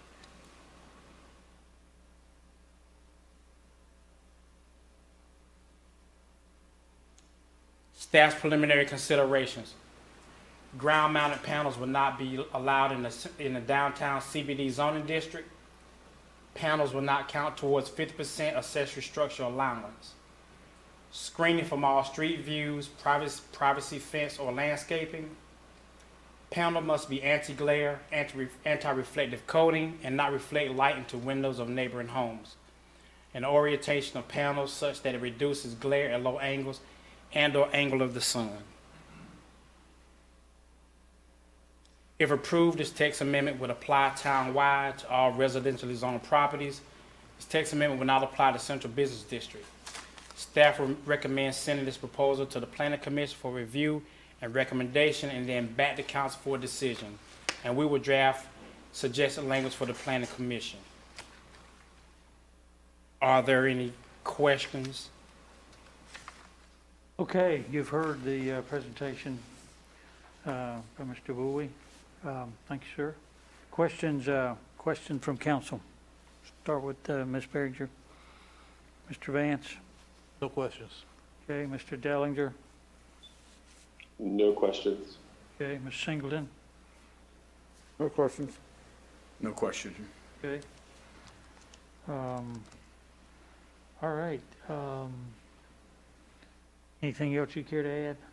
No, sir. No other testimony on this matter, is that right? No, the applicant could not be here due to I illness didn't tonight. see him in the audience, so he is not here, is that right? No, sir. Okay, all right, we heard from him previously. So our action tonight is to take public comment and then refer this to the Planning Commission. Is that the recommendation? Yes, sir. Okay. Do you know if there's anyone else present that wishes to speak on this issue? I've not been informed of anyone that wanted Okay. to speak for or against it. Okay. Hearing none, okay. I will, thank you, close the public hearing and call for a motion by council to refer this to the Planning Commission. So moved. Second? Moved and seconded. All those in favor, please say aye. Aye. Mr. Dellinger, yeah, thank you. Okay, it's unanimously approved. So we'll hear back after the Planning Commission has taken this up. Okay, item number 4, UDO 2005, Townhomes and Indoor Entertainment in the CBD. That's presented by Mr. Triesenberg. Do I need to ask him, Ms. Jones, the consent question?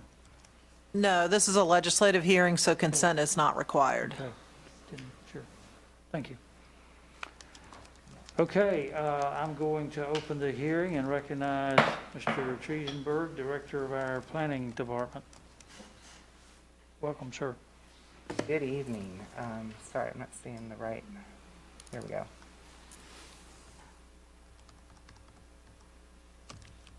Good evening, Mr. Mayor, council members. Tonight, we're bringing back as well the package for UDO 2005, townhomes and indoor entertainment in the Central Business District.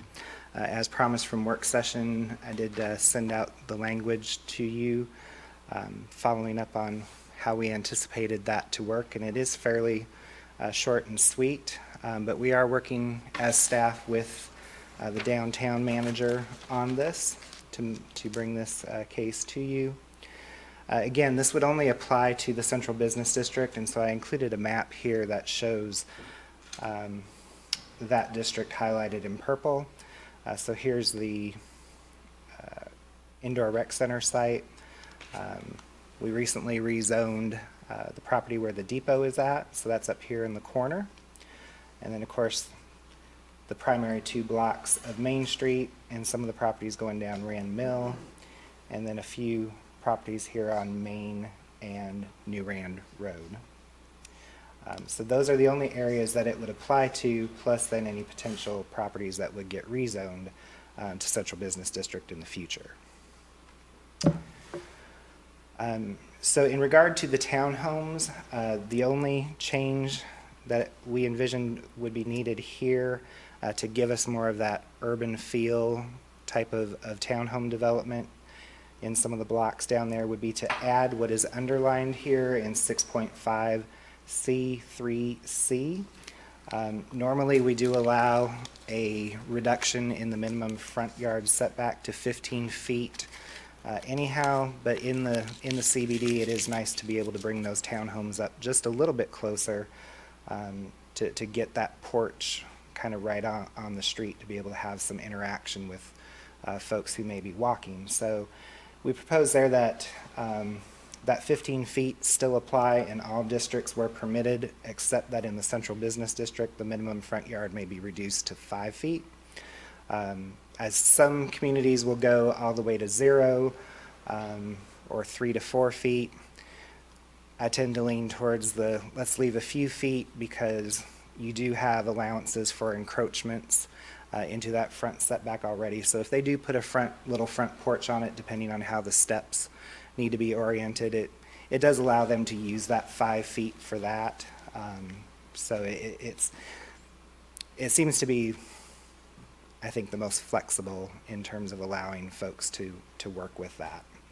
But at the same time, if they want a little bit of extra space to do a little bit of formal landscaping for the homeowner, it gives them that opportunity as well. And then in section 6.9A, we have standards for maximum dwelling units per acre in non-residential districts where they are permitted. And so here, 6,000 square feet per unit, that does work well for your typical suburban kind of setup. But it's not unusual for a townhome lot itself to get closer down to 3,000 square feet. So again, that's a pretty typical standard that you'll see in zoning district requirements where you're trying to get a little bit higher density. So there we would propose changing that from 6,000 to 3,000 square feet per unit. They're still required to meet the open space requirements that go with it, so there would need to be somewhere in the development that 10% to 12% of open space and street tree or tree canopy requirements.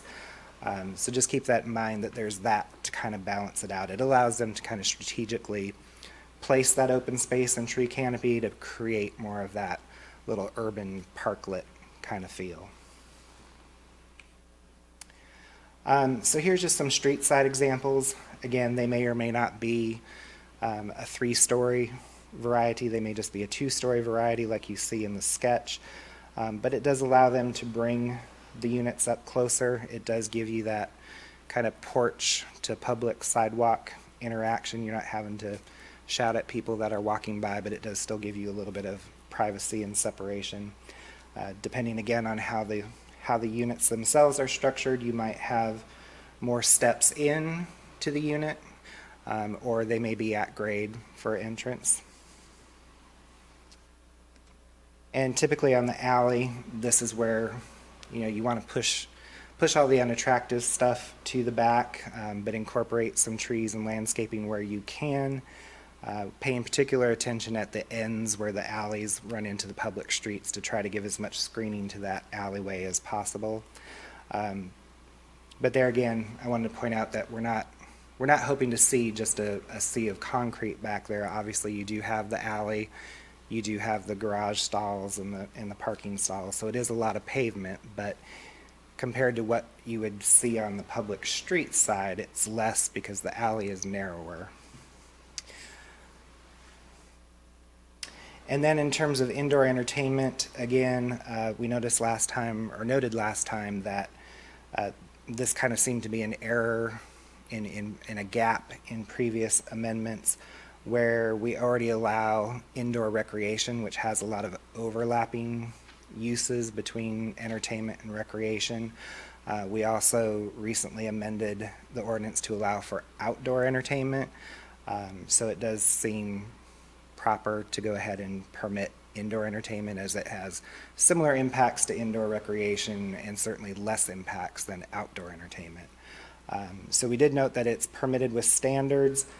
Currently, there's not any additional standards in particular that are listed in the ordinance, but because the ordinance at one time did mix the recreation component with the entertainment, there are some specifically to a couple of uses like indoor tennis courts and bowling alleys and things like that. So we still would leave that in there in case we chose to add any additional standards that we'd like somebody to meet. So there again, we just add a P with a star for permitted with standards if needed. So if approved, again, just as a reminder, this text amendment would only apply in the Central Business District zone as currently established or amended in the future. And so we would recommend sending this proposal to the Planning Commission for their review, thoughts, and recommendation, and then back to y'all for a decision. And Mari is back in attendance, so if you have any questions for either her or I, will be glad to try to answer them. Okay, thank you, Mr. Triesenberg. All right, council, your opportunity for questions and or comments. Any? I just got one brief one. I truly believe from looking at those houses and where the way the situation looks down there right now, I think this is a great opportunity to really bring that historical area back to a revival, being new again. And the type housing we're looking at putting down there will fit in perfectly, and I can see it really. I'm glad to see you're looking expanded on around potentially, because I think that's going to be the future of that area, and I'd encourage us to move forward with it as soon as we get it back from the Planning Commission. Okay, thanks for your comment. Any other council members care to weigh in? I have a question. The predominant zoning downtown is R9 for a lot of the residential down there. And so my question is, are townhomes not permitted in R9 zoning already? Townhomes are a permitted use in R9, yes. So I guess what would preclude development of this type already being done in an R9 zone right now? Right. So it really comes down to how far you want to allow those townhomes to come to the street, and if you want to allow that in more general residential areas that are elsewhere that are zoned to R9. And so you do see R9 pretty well throughout most of, I would say, North Garner, and even some places here probably around Town Hall. So with keeping in mind that with Garner Forward, we'll be looking at that central business district boundary, and depending on how we structure that district going forward. We may expand it to include more area than it does now for places that we would like to see more of this type of development. So I think we're trying to keep that in mind for the future, but recognizing that now to make those kind of adjustments for the R9 district, while it would work well right around downtown, it may not be appropriate for some other parts of Garner.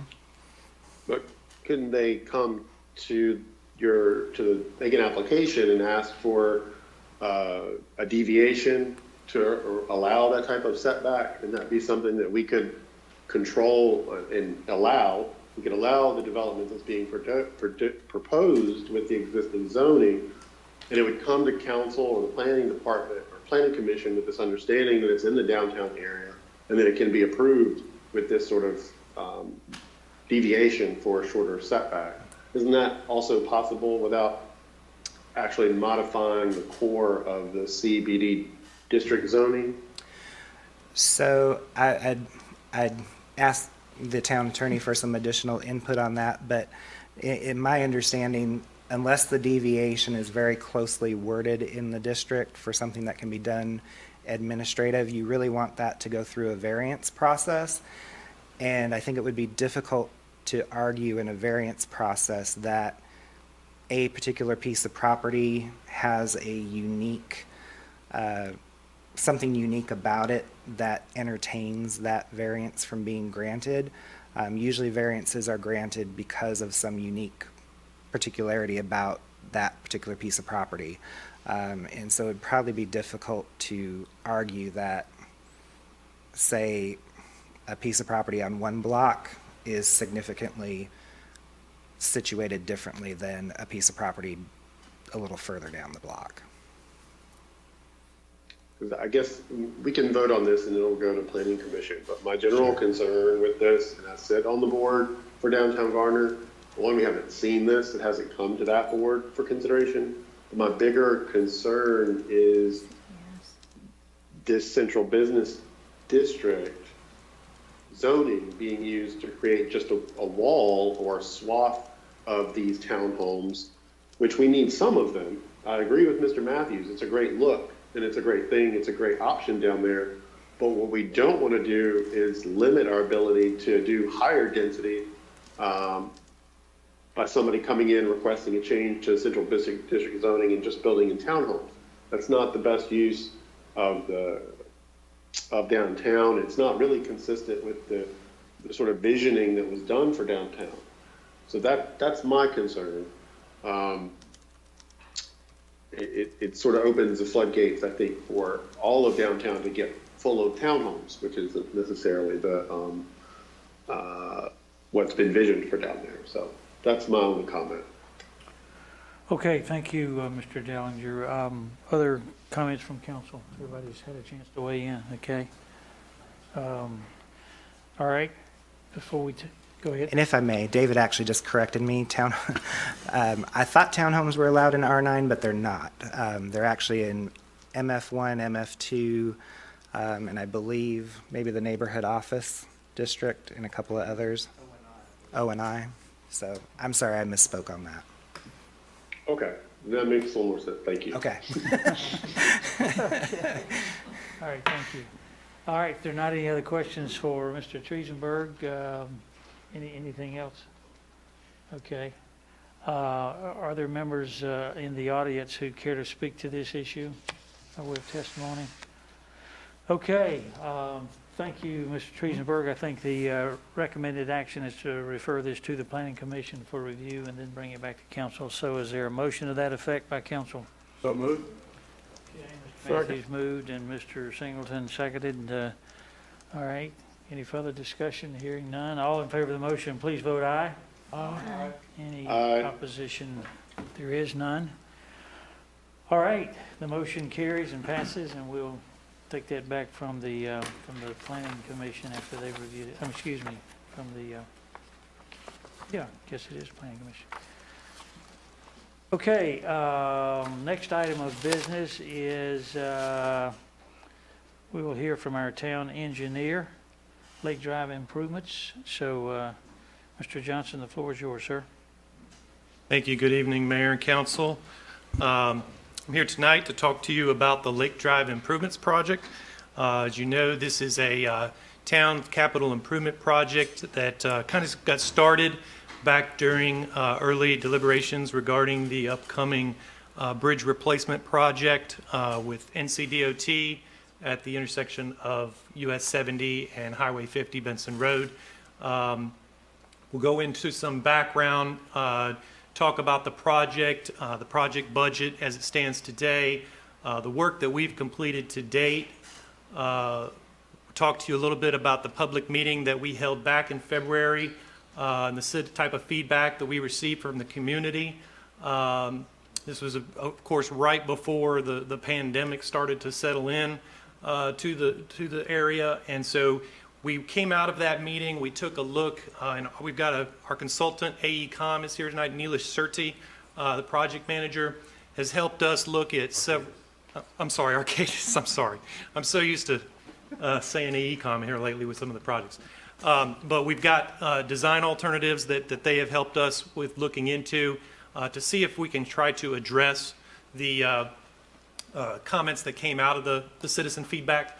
And then we've also put together a recommendation for what we feel is a recommendation that will address some of those concerns that came out of the meeting, and put together a quick animation fly-through video to show that alternative and what kind of that concept would look like, and then talk about next steps moving forward. So just to start off, we've got a overall aerial view. This is sort of a shot where the small community just north of 70, this is part of a larger community that was split by the US 70 bypass years back. Umstead and Northside are the two communities. Basically, you have NC 50 over here to your right in Main Street intersection with the fire department here on the corner, and Lake Drive tees off of NC 50 back into Dulles Circle back in here, and then also Hilltop Avenue stems off of Lake Drive and ties out to US 70 today. Now, as you probably are aware, the 70 50 bridge replacement project has plans that include the removal of the access from Hilltop Avenue to the on-50, the on-ramp to Highway 70. And so the town, understanding that Lake Drive, a portion of Lake Drive does not currently meet town standards, took this project on to widen the street up to town standards to provide a street that meets our standards and is wide enough, capable enough to handle be serving as the primary ingress egress for the neighborhood. So the subdivision serves about 30 single-family homes. We talked a little bit about the bridge project and the reason behind this project. The eastern block of Lake Drive does not meet current standards today. They've got narrow travel lanes. There's not curb and gutter along the eastern section of Lake Drive, nor is there any kind of sidewalk connectivity from the cul-de-sac or with Dulles Circle out to NC 50. There's been reports of some drainage problems, mostly along the eastern section of Lake Drive, on the section that does not have curb and gutter today. You'll notice in some of the pictures that we'll show you, there's lots of trees that are right up hugging the edge of the roadway. There's not any really kind of shouldered ditches, and there's also some limited sight distance, especially coming out of the subdivision onto NC 50. So here's a quick shot looking from NC 50 down Lake Drive, and so you kind of see what I'm talking about with a lot of the tree canopy, especially along the left side, which is the south side of the corridor, but there's also quite a bit of tree canopy along the north side as well. And on the south side, we've got some properties that are kind of sitting several feet higher than the street. Homes are close to the road, whereas on the right side, north side of the street, most of the land sits down below the road. So heading down the street, kind of just another shot, a couple pictures. See, a lot of the trees are very close to the curb and gutter, not very much room for someone to walk or without just having to walk down the middle of the road. And this is taken back at Dulles Circle, looking back towards Highway 50. Again, here's a shot at Hilltop Avenue and then up at the intersection. So there's some of the site distance problems I was talking about. So again, I apologize, Arcadis. You already approved a design contract with Arcadis in the amount of $58,090, which was previously approved, and it's covered all of their work to date. We've also got a budget for $130,000 right now to cover all land acquisition and private utility relocations. That would be all your power, gas, AT&T, what have you, along the corridor. And then currently we're looking at around $341,000 for roadway construction, and that's based on the plans that we have as of 65% complete, which is where we're at today. And then just a note, so that's a total of around $530,000. Just a note that that project budget does not include additional costs that we're looking at for a water line upgrade, and this is basically our utility partner in the city of Raleigh has recognized, as you may know, they're trying to get rid of all asbestos cement water lines throughout all of their system, and the Lake Drive does currently have an asbestos cement water line, so they're looking to partner with the town, put together an agreement where they will reimburse us for water line upgrade work. They've already got, I believe it was Friesen Nickel, is that right? To do a design for that water line upgrade. They've got plans incorporated into our plans, and we could combine those together so that we advertise as one project.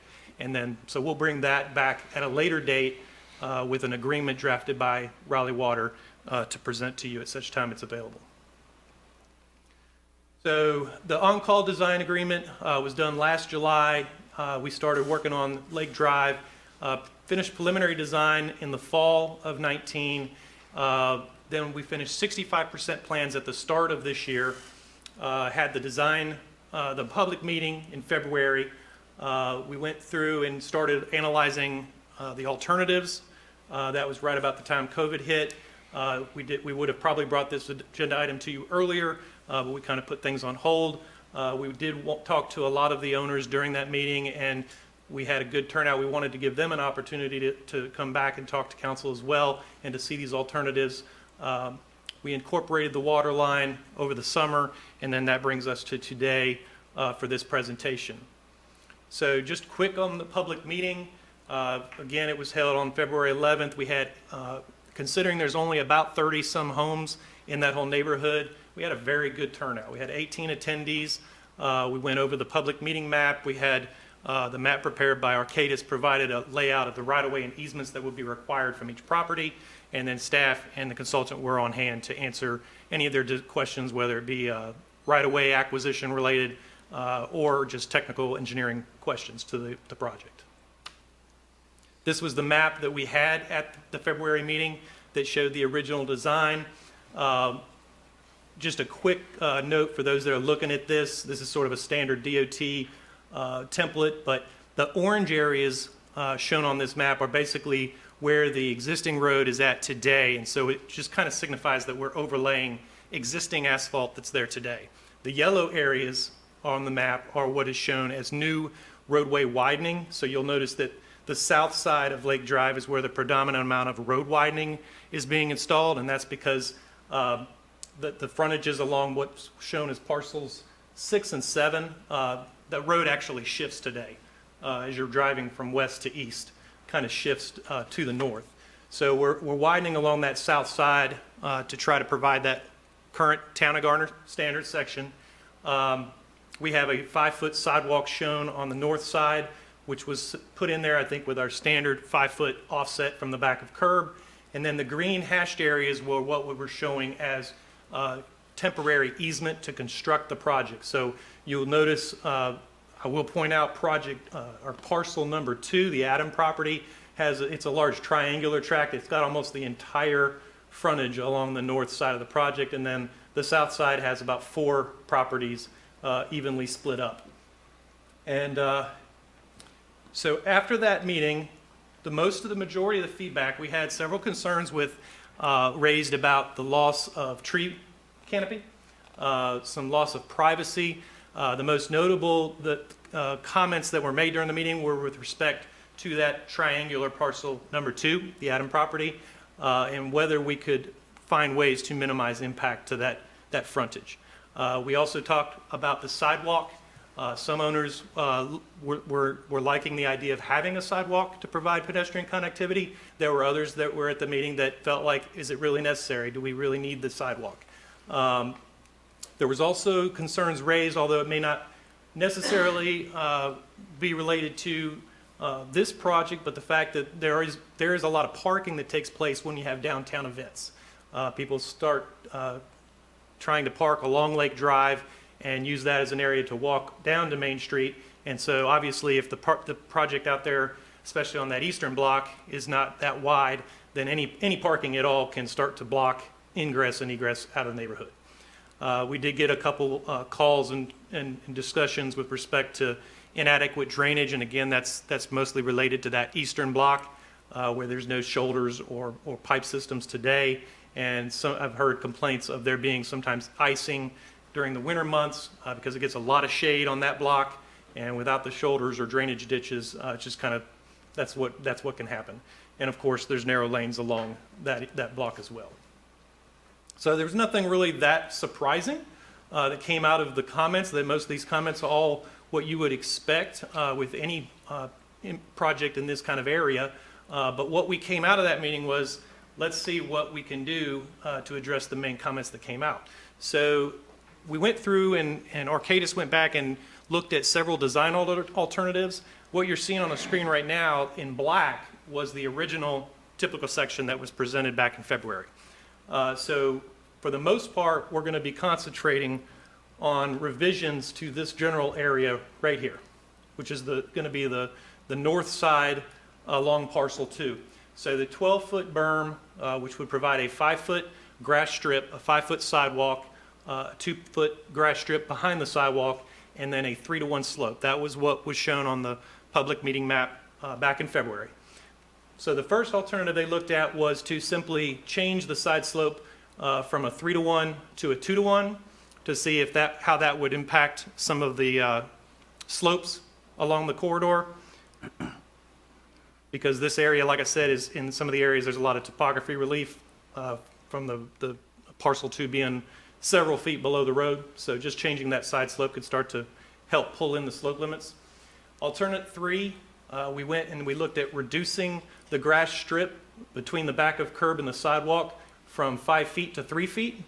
And then we also reduced the grass area behind the sidewalk from, I think, 2 feet to like 6 inches. Just basically find a bare minimum berm. And then again, keeping the 2-to-1 slope.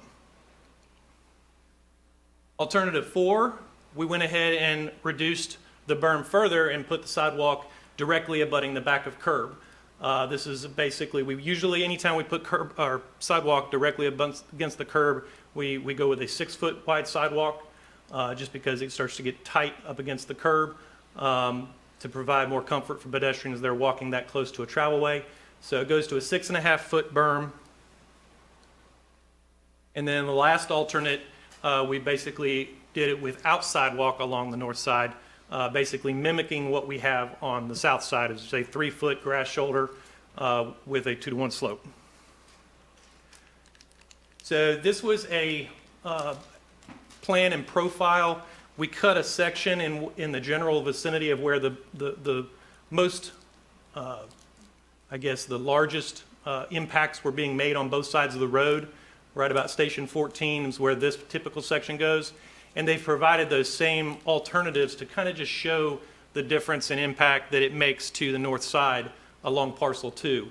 And what I would note to you is, I know it's a little hard to read on here, but these are offsets from the center of the road. So if you look on the south side, we're right around 25 to 30 feet, up 27 so feet is where we're tying in on the south side. Whereas on the north side, the original design, we had about 45 feet off the center of the road. And so as you start to make these changes to the berm, you can see how much it helps to pull those limits in. And what we're going to be talking about mostly is alternative 4, which is the recommendation that staff has is to install the sidewalk along the back of curb because it still provides connectivity while providing quite a bit of relief from the original design. And I would also know that that puts it right at about 30-foot of slope impact on this particular cross-section, which makes it pretty close to what we were doing on the opposite side. Arcadis also gave us a look at, they ran some areas, right-of-way and easement areas, and how those would compare to the original design. And as you've got our alternative highlighted in blue, but basically it allows us, and this is just impacts to parcel 2, but it allows us to reduce the right-of-way takings on that parcel almost in half. And then we also reduce the temporary easements by almost 3,000 square feet. So real quick, I got to jump out of the PowerPoint. As you might remember, last year in our budget, you all had approved us to get some 3D design software, and since this was a smaller scale project, we took the opportunity to use this as sort of a guinea pig to try this software out. We're hoping to use this a lot more in the future, but wanted to kind of give an idea of what this would look like once it's finished.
So that's basically kind of a quick snapshot what it kind of looks like, what it would look like following construction using the sidewalk against the back of curb.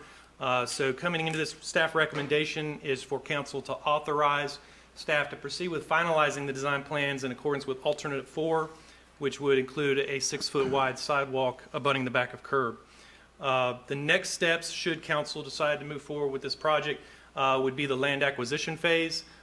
We would expect to start that either late this year or early next year, and move forward with finalizing design and getting permitting for the project, finalizing bid documents for an advertisement sometime in the summer of 2021, and then we're looking to award the project. This is probably a 6 to 9 month project, I would expect, for construction. And that completes the presentation. We'd be glad to answer any questions. And I'm not sure if any of the attendees are the citizens that were in the meeting, but we certainly, if anybody was here on behalf of that project, we would love to hear from them too. Okay, thank you. I did get a few calls that people that were unable to make tonight's meeting. Yes, okay. I like your new technology there. That is nice. Yeah, thank you for approving that. That was very good. Okay, thank you. Okay, council, your opportunity for questions for Mr. Johnson. Any on this side? Mr. Yes, Singleton. I know when we first saw the DOT made the presentation to us about the Highway 50 bridge replacement, that was supposed to have already been started, and I brought this to staff and the council because once they closed off the exit off Hilltop, you only had one entryway into that subdivision in that area, and with a substandard street, and the 50 project has been pushed back 4 or 5 years now, Chris? Correct. As of right now, yes. 2025 or 2026 at the earliest? I think it was 27 maybe. 27. 27. Okay. All right. So That's subject to change, but that's the current. Yes, exactly. So, and I know we saw a budget here, which I think is more than we initially had thought about it being. So, I think we need to, I think you can continue forward with the design and so forth. As far as budgeting, we don't know how much dollars we have left in the 2013 bond referendum, and we have other projects that are out there also. This was not initially in that referendum. So, I think we need to consider that as we move forward, but at least we can get it completed and designed. And whether we move forward on the schedule that was presented or not, at least we'll have it ready to go when the town does decide to have the funding to move forward with the project. Because that budget was more than we initially talked about. Yes. Yeah, that's correct. The budget has gone up. There's been a couple things that have probably contributed to that.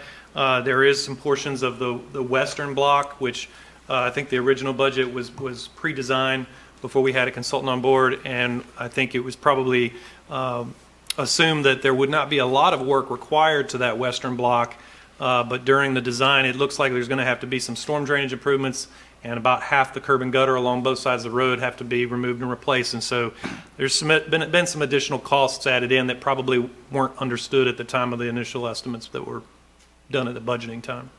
Well, I'm glad to see this will help address the stormwater issues they've had, especially on the eastern side of that, on the south side, on the eastern half of the project, right?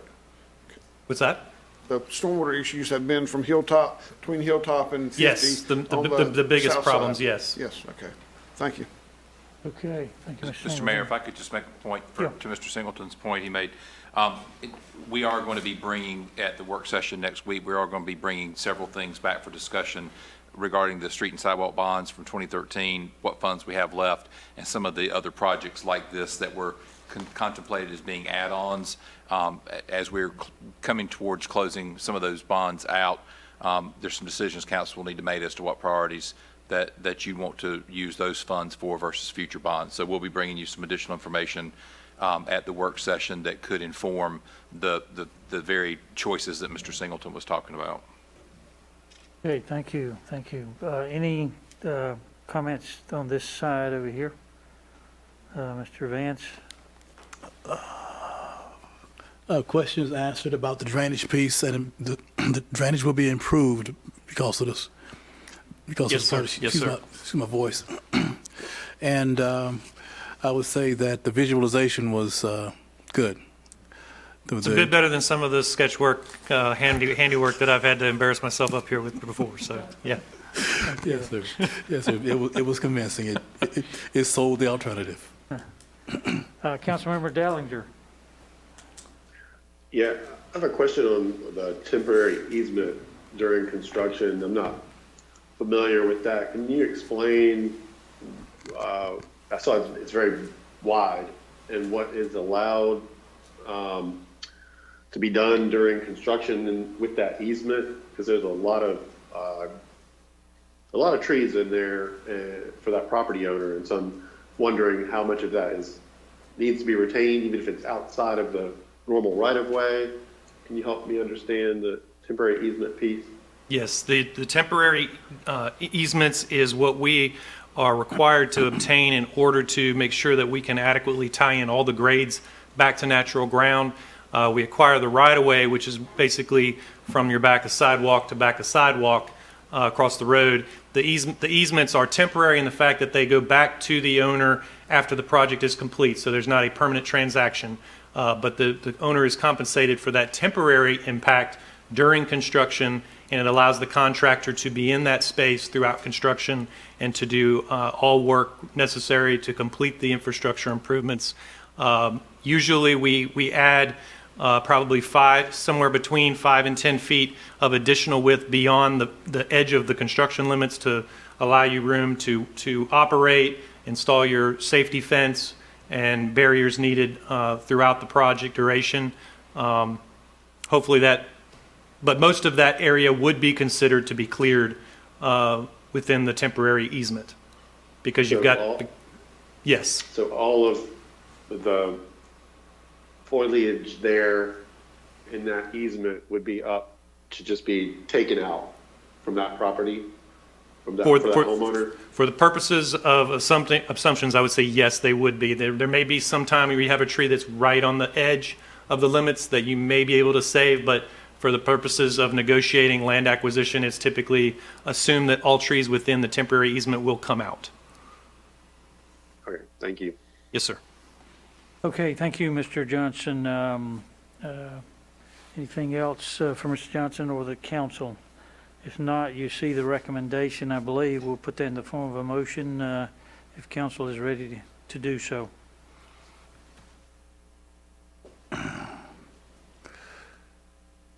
Mr. Mayor, I recommend that we approve the staff recommendation to finalize design in accordance with the alternative number 4, which includes installing a 6-foot sidewalk abutting back of curb with a 2-to-1 side slope along the north side. Okay, thank you, Mr. Vance. Second. Second, okay, second by Mr. Singleton. Quick question Okay, for staff. And that funding, yes, funding's already appropriated for that. That was included in $130,000 in the design. We had that funding available for that now, right? The design funding, I believe, was 58. Okay. And that's already been, that's in a So purchase order already. All set aside, so, okay, good. Yeah. All right, Okay. thank you. okay, any other questions, comments? Okay, hearing none. All in favor of the motion, please say aye. Aye. If there's any opposition, no. Mr. Dellinger, did you vote? Or, I think he heard you. Sorry, I'm muted. oh, okay, Aye. okay. Yes, sir. I'm the owner that everybody's looking for of the corner house. Yes, sir. Step to the podium if you will, and give us your name and address for the record. Thank you. My name is Bill Piper. We own the house at the corner of Lake Avenue. Mr. Johnson, nice to meet you finally. I did not make it for the initial hearing. I have a concern. The house in the video that he showed at the corner is only about 30 feet off of the existing road. And the road is being widened towards the house with about a 27-foot easement from the edge of the new road to the house. Well, currently, there's a driveway that goes around the house. The driveway is already so steep that you can only use it for an exit. You can't go up it. And as we get closer to that house, well, that's going to be more of an issue. Last year, the NCDOT purchased the frontage on Highway 50, and they're taking out all of those trees in front of the house. And now with Lake Avenue being widened, they're taking out all the trees on the north of the house. Well, catty-cornered across from the house is the fire department. They don't schedule their coming and going. And in the middle of the night, those trees are very much a visual and an audio buffer for the noise, lights, commotion. My concern is obvious. We're going to be naked and sitting on the road with this property after all this improvement. I love the improvement. I mean, it's great. We need that. We've all seen that road go underwater and stay underwater during heavy rains, and I appreciate everything, but that house is going to become an eyesore. It's going to be sitting right on the road. In the budget, I see $130,000 for our right-of-way, and this property is not going to be worth a dime, I'm afraid, after this work is done, because all the privacy is gone. The trees that make it so lush and beautiful now will be gone. The privacy will be gone. The buffer from the fire department will be gone. And there we sit. So a big concern. I think I'm probably the most affected. It's called the Masters Touch Corporation. Probably the most affected of anybody. Everyone has a setback, a significant setback, except for that particular house. And with the Highway 50 taking part of it, Lake Avenue taking another part of it, or Lake Drive, excuse me, my concerns I've established. Thank you. Okay. Do you wish to address that, Mr. Johnson? Unfortunately, this was the first chance I got to hear this feedback. But we can certainly work with the owner and see if there's anything we can do. One idea is that we've talked about this alternative going to a 2-to-1 slope on the north side. We could explore a similar change in side slope on the south side, which would also kind of address that same type of issue. That is a cut slope versus a fill slope. A lot of the trees that are along that frontage are right up against the road. The ones out on 50 as part of the 50 project by DOT was not really looked at closely by us. We were more focused on the Lake Drive frontage, but most of the trees that are being removed are either inside existing right-of-way or well inside the proposed right-of-way, and there'd be no way to salvage those trees and be able to improve the road as we have shown. But we can, if it's the desire of the council, to work with the owner to try to steepen those slopes up a little bit more to see if there's something that can be salvaged by pulling the side slopes in just a bit more. We'd be certainly happy to explore that. Okay, I would think that would be appropriate to council, to confer further with the owner and see what can be worked out. Everybody, yeah. Okay. You know Mr. Johnson now, and he knows you. Okay, thank you. Okay, it is past our recess time. Did I say that right? So I'm going to suggest that we take a break here for about 10 minutes and call a recess for that period of time, and then we'll come back and finish out the rest of our agenda. So if you will, try to promptly be back in 10 minutes. I'll call a recess. Thank you.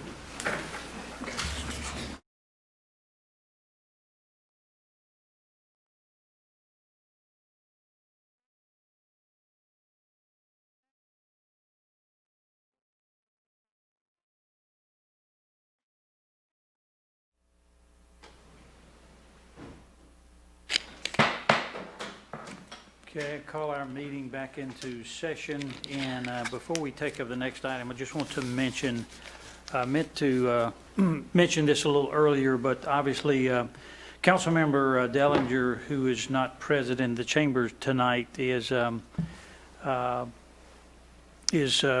participating remotely because of extra precautions for a family member, and so we respect what he's doing there. Everybody's aware of COVID-19 concerns, and while none of his family's afflicted with that, but he has a family member who's going to be traveling, and he's trying to be extra precautious in that regard. So we respect him for doing that. Just wanted those who may be watching to be aware. Okay. So, Mr. Bowie, I believe you are up, sir. Yes, good evening, council, Mr. Mayor. Tonight I want to reiterate a case that was brought to our attention. It was a petition by Falk and Foster for a text amendment to the setback radius for telecommunication facilities, and currently in our UDO. And we first talked about this at the work session. And tonight, I'm going to show you some additional information, and the applicant is here to provide some information as well as requested by the council. The applicant is Falk and Foster by James L. LePan. There's no particular location currently under development at this point. They're just seeking relief from the setback requirements currently in our UDO. To summarize information that you've already obtained, the existing setback is 500 feet from a residential developed property. Setback to residential undeveloped is the height of the tower. Setback to non-residential zoning is 6% of the tower height. The proposed text change is for setback to residential developed property is 200 feet.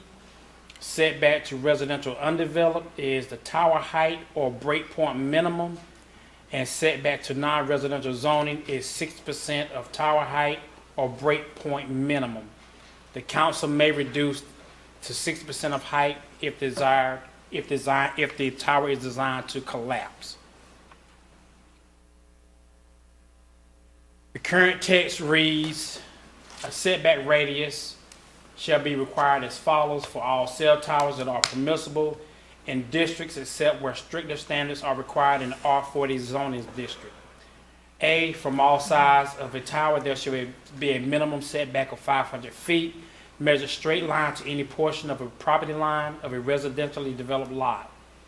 B, where any side of a tower site adjoins undeveloped property zoned residential, the required setback distance from the tower to any property line shall be equal to at least 100% of the tower height.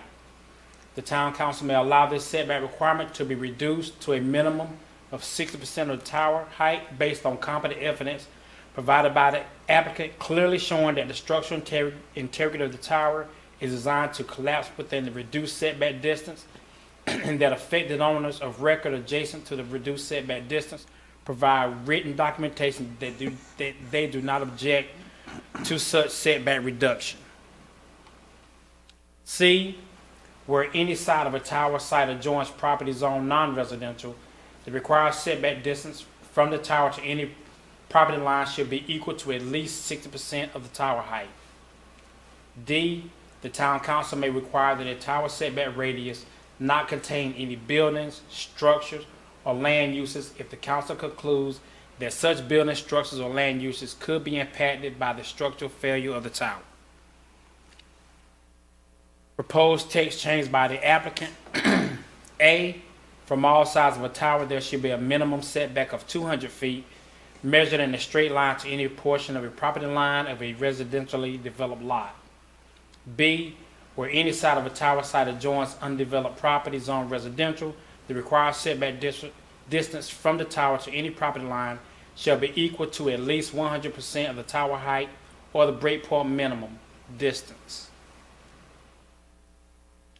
C, where any side of a tower site adjoins property zone non-residential, the required setback distance from the tower to any property line shall be equal to at least 6% of the tower height if the tower is not designed with breakpoint technology, or if the tower is designed with such technology, then the setback must be the breakpoint minimum distance.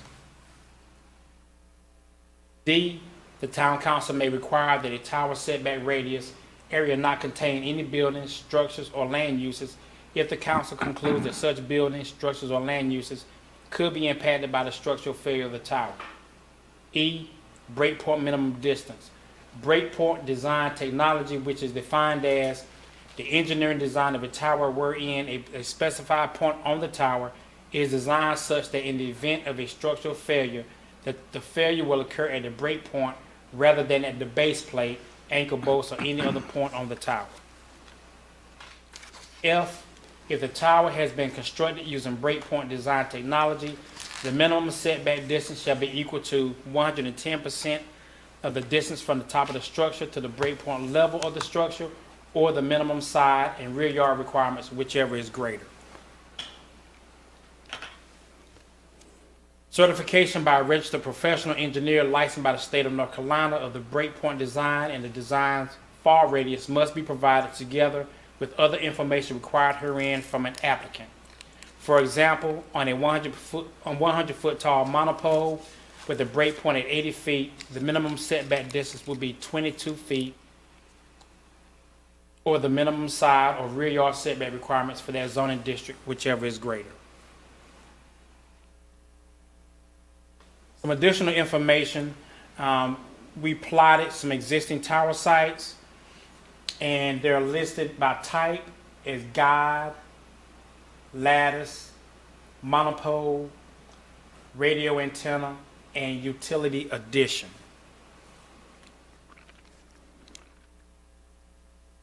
In 1901 Benson Road, there's a 150-foot monopole, and outlined in red, you see the 200-foot tower buffer.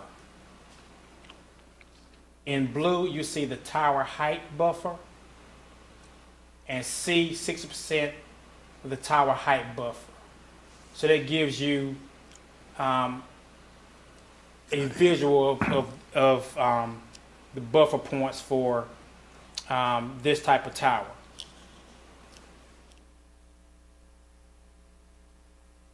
Seven 7724 Caddy Road is a 195-foot monopole. You have the 200-foot tower buffer, the tower height buffer, which they're basically the same, and C, 6% tower height buffer.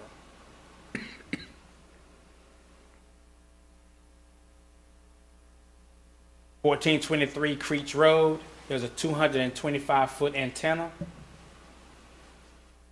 Again, you see the 200-foot tower buffer, the tower height buffer, and the 6% tower height buffer.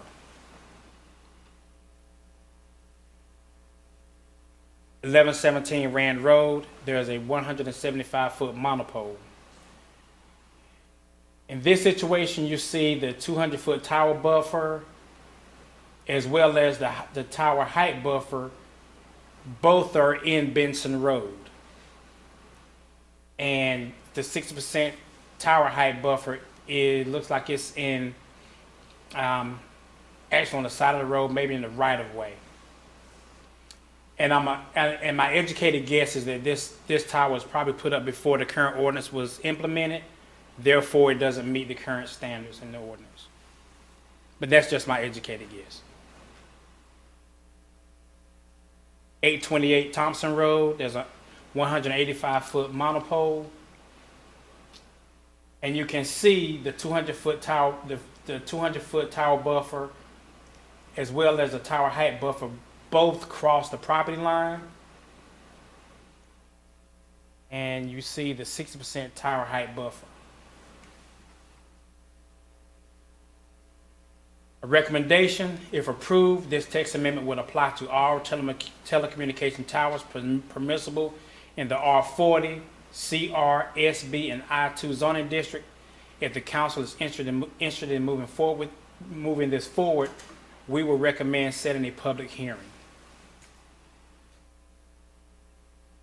Are there any questions for me before the applicant Okay, thank you, Mr. takes the Bowie. podium?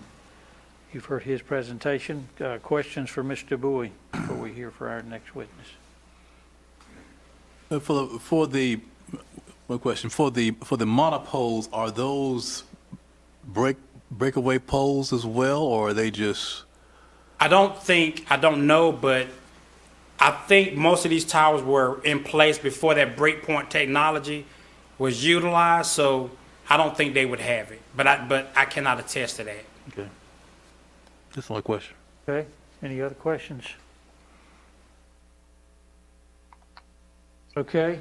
Question, Yeah. Mr. Mayor. Go ahead, Mr. Dallinger. Yeah. First of all, thank you, Mr. Bowie and the applicant for providing this additional information.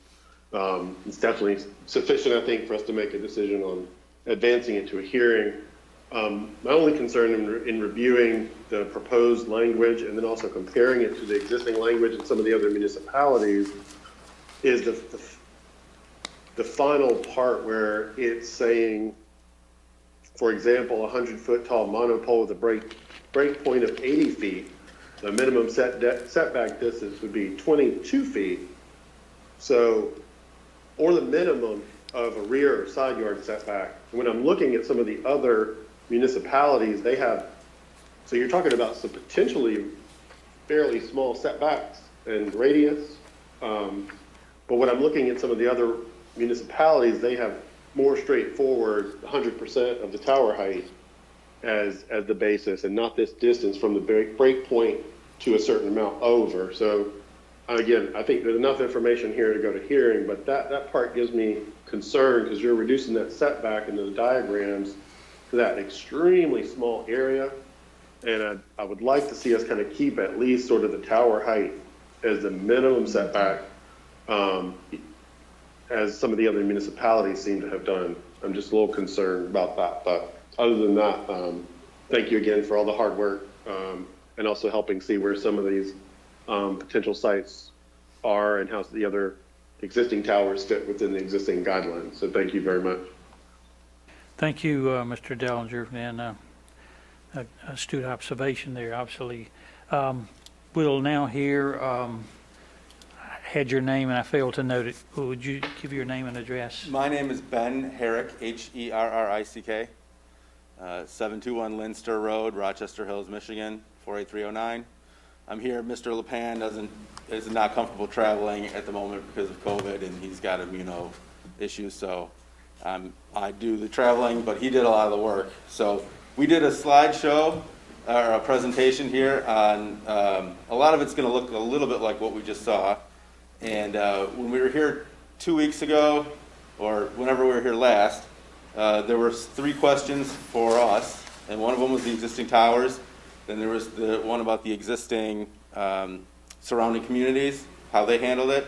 And then the third thing was how many properties is this going to affect, and we're going to go over each of those things.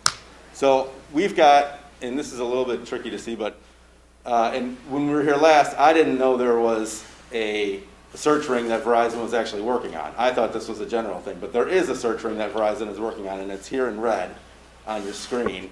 And it has evolved since 2015. That's when they started working on this project. So it's been 5 years of trying to locate a tower, and that's why we're here for a text amendment. In that, it's called the Timber Landing Ring, and they need to focus on in that red area, and you can see where the towers are pinpointed around it.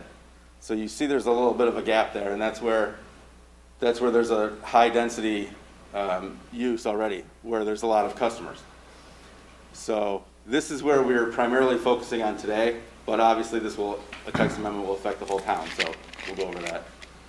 So here's some of the towers, and I don't have the fancy circles like Mr. Bowie had. He did better than I did, but this tower would not likely be able to be heightened with the new amendment. This one, I think there's one on Jones Sausage Road. This would be unaffected by the change because there's no residential around. This one is near Thompson Road. I think this was on yours also. This is also unlikely to be able to be raised. This is one off of Fayetteville Road, and this also would be unaffected. Auburn Church Road was on his, that yellow part is where the tower is, and the rest of it's the whole parcel.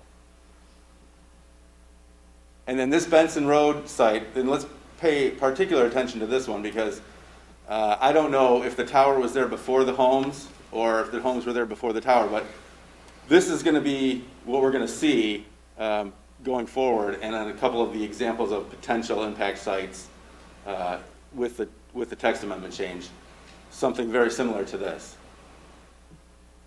And then the one on White Oak Drive was already discussed.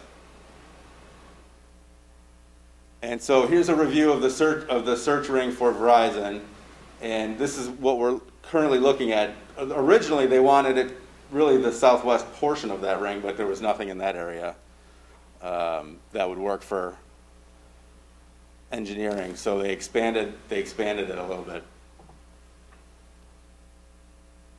And here's a GIS map of basically that area. So if you'll see, there's neighborhoods to the south of the road there. And there's a few parcels that are undeveloped at the moment, but look like they could be potentially neighborhood developments in the future. So we're going to look at those in a second. This one is actually outside of Garner, but this is a good example. So this is there's in between residential developments. That blue line is the 683 feet wide on this parcel. So if you had a 500 foot to residential, you wouldn't be able to meet both sides, the setback to both sides. So that's why we're here to ask for a 200 foot. With a 200 foot distance to existing residential, you could put a tower on that northern part of the parcel and still develop the remainder for residential, which is probably what these property owners are anticipating. And they have not been approached for a tower. This is all speculation. There's two similar parcels. If we go back to this slide here, these are the ones that are just south of the road in Garner. And this one's got a 516 feet wide. So we would never be able to meet a 500 foot to residential setback because it's just not big enough. And it's 738 feet deep. The adjacent parcel is similarly situated and with similar dimensions. So these two parcels could possibly host, all three of those could possibly host a tower and still account for further residential development down the road if that's something that the property owners are interested in with the text amendment change. I've got another sample parcel in another part of town. This parcel is 93 acres, and this is in a different part of town, not in the search area, but it's a different part of town. And so remember the earlier slide where we had the homes that looked like the tower might have been there and then the homes came? This is going to be the similar kind of deal here. So if we go and look at, with a 500-foot buffer, your build area for a tower is in that yellow circle, which eliminates most of the rest of the parcel for development. So a landowner is not going to want to host a tower if he's got to put it right smack in the middle of the property.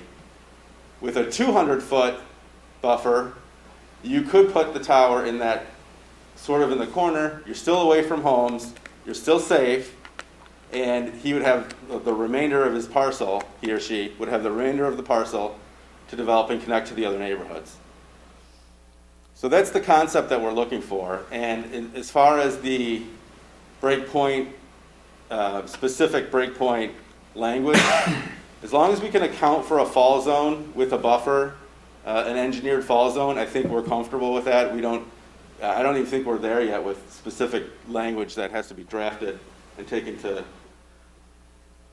the Planning Commission yet. So that's not set in stone. So your concern is noted and it can be addressed. The adjacent communities, most of them have accounted for engineered fall zones. We've got, I think Clayton might be the one that does not. Oh no, it does. One of them did not, but most of them did. Of the surrounding, immediately adjacent communities. So that's why we're here, and we're asking for support to move forward with hearing from the public and drafting specific language that could be worked out with the staff and attorneys if necessary to address all of the concerns that everybody has. Okay, questions for Mr. Herrick in regards to his comments and presentation? Any? Mr. Singleton. Yes, Mr. Herrick. In regards to this breakpoint technology and where it would go in the fall zone. Right. What would behoove us from saying if you're going to put a tower or not, it has to have breakpoint technology? I'm making the assumption that it costs more to build a tower with breakpoint technology. Well, they all have breakpoint technology now. Okay, they all have. It's just a matter of, so when you think about the breakpoint, so in his example with the 80-20 example, so with an 80-foot breakpoint, what that means is the tower is designed to fail at 80 feet high of the 100-foot tower. So only 20 feet of that tower is, if it breaks, 20 feet is going to break off and buckle like that. So your fall zone in that case is extreme, would be a 20-foot fall zone. So if you had a 50-foot fall zone on that same tower, the engineers can put whatever fall zone they want in there because they design it. So if they engineer a 50-foot fall zone, it's probably a better example than the 80-20. But the concept is wherever that tower is engineered to buckle, we're going to have a minimum safety percentage on top of that for a buffer. So in any reasonable wind condition or storm event, if there's a catastrophic failure of a monopole or a lattice tower, then you're still going to have a safety factor of 10% under the current concept from the part that's going to fall if it falls. And I'll point out that we have not had a monopole failure from wind in America through many, many hurricanes. The antennas come off, right? They're bolted on, but the monopoles themselves don't. Mr. Manager? I just had a question because I'm confused. Sure. So are you saying the 80-foot section never falls? The 80-foot, that's correct. Because they design a break point, a buckle. Right. So the buckle point could be 50 feet up, in which case half of it would fall on itself, or it could be 80 is an extreme case. So Only the top falls. The 80 never.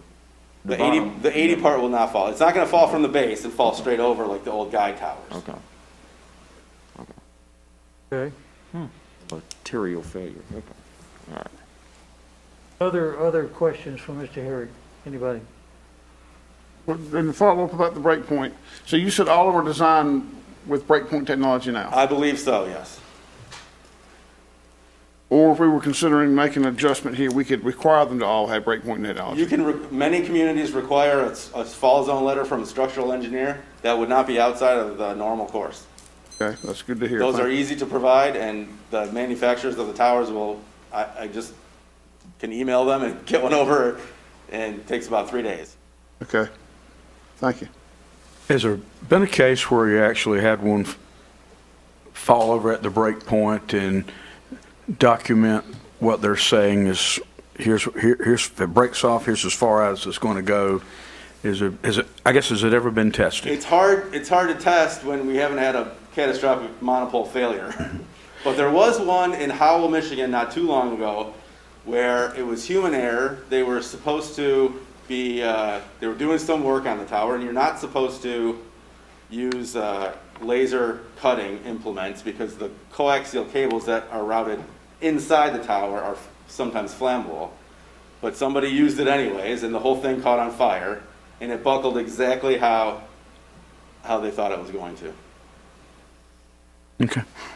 And I can give you the specifics of that one. That was, I can give you the specifics of that one, the documentation. That would be not too hard. Okay, interesting information. And anybody else on council have anything else for Mr. Herrick? Thank you. I have one more comment. Yeah, go ahead, Mr. Herrick. You know, our job is sort of to plan for catastrophic failures, and the way this is worded, the two things that are being sort of conflated here are fall zone and setback, and they're trying to get the setback reduced to the fall zone. Based on the way this is worded right now, you could have a setback of 30 feet. And I don't think that's consistent with what other municipalities have done. And so I would be in favor of moving this on to, you know, a hearing if we could get rid of this section F that has that calculation of break point to 110% of the tower height, because that gives an absolute super small setback. 200-foot setback and a very bare minimum of the tower height makes sense to me, because then you're talking 100 feet.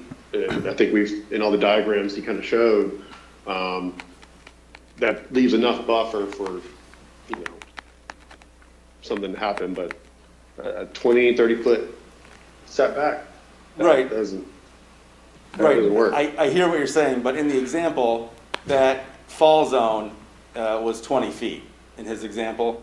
So the fall zone was a 20-foot fall zone, and then he had a 10% buffer on top of that. So yes, I understand what you're. So that example maybe wasn't the best, most realistic example for what you're going to see in real life, because I don't know that many towers are going to be built with a 20-foot fall zone on a 100-foot tower. I mean, it's possible, but that's not what you're going to likely see. But right. My point is that the way this is drafted, it's to say that the minimum setback can be the fall zone. And I don't think that's a sufficient setback. A lot of these other municipalities have tower height or 200 feet. And I think that's more the direction we should go. And so I think if we move it forward, we should remove this section F and do that massive reduction from 500 to 200. I think that makes a lot of sense. And there are other provisions where the council has the authority to do some additional setback reductions in section B. But I think we need to get rid of that section F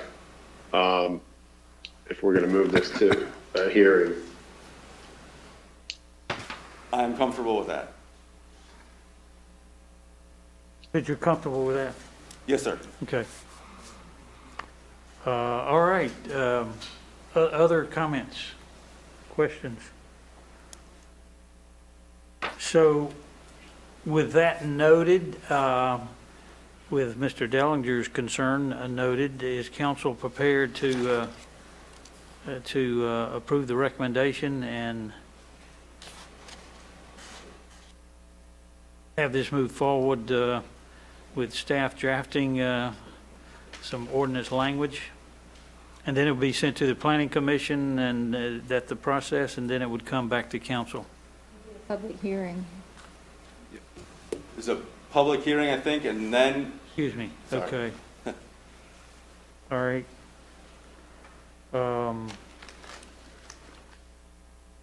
You're asking us to set the public hearing for December 7th.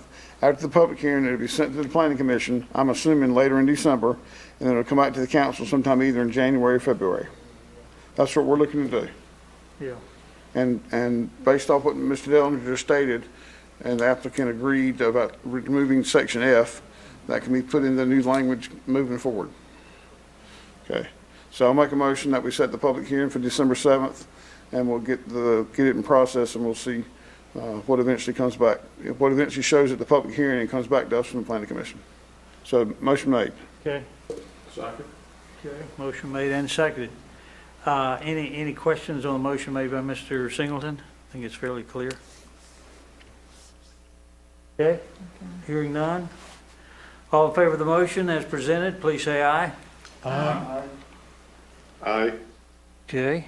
And any opposition? I don't believe there is any. So it is so ordered then. Thank you. December 7 will be the date for the public hearing. Thank you, sir. Thank you very guys. much, Mr. Herrick. Okay, we're getting down to the short roads, as they say. So, Mr. Roy Lance, I believe you're next up. Proposed changes to parks fee in lieu. Yes. Thank you.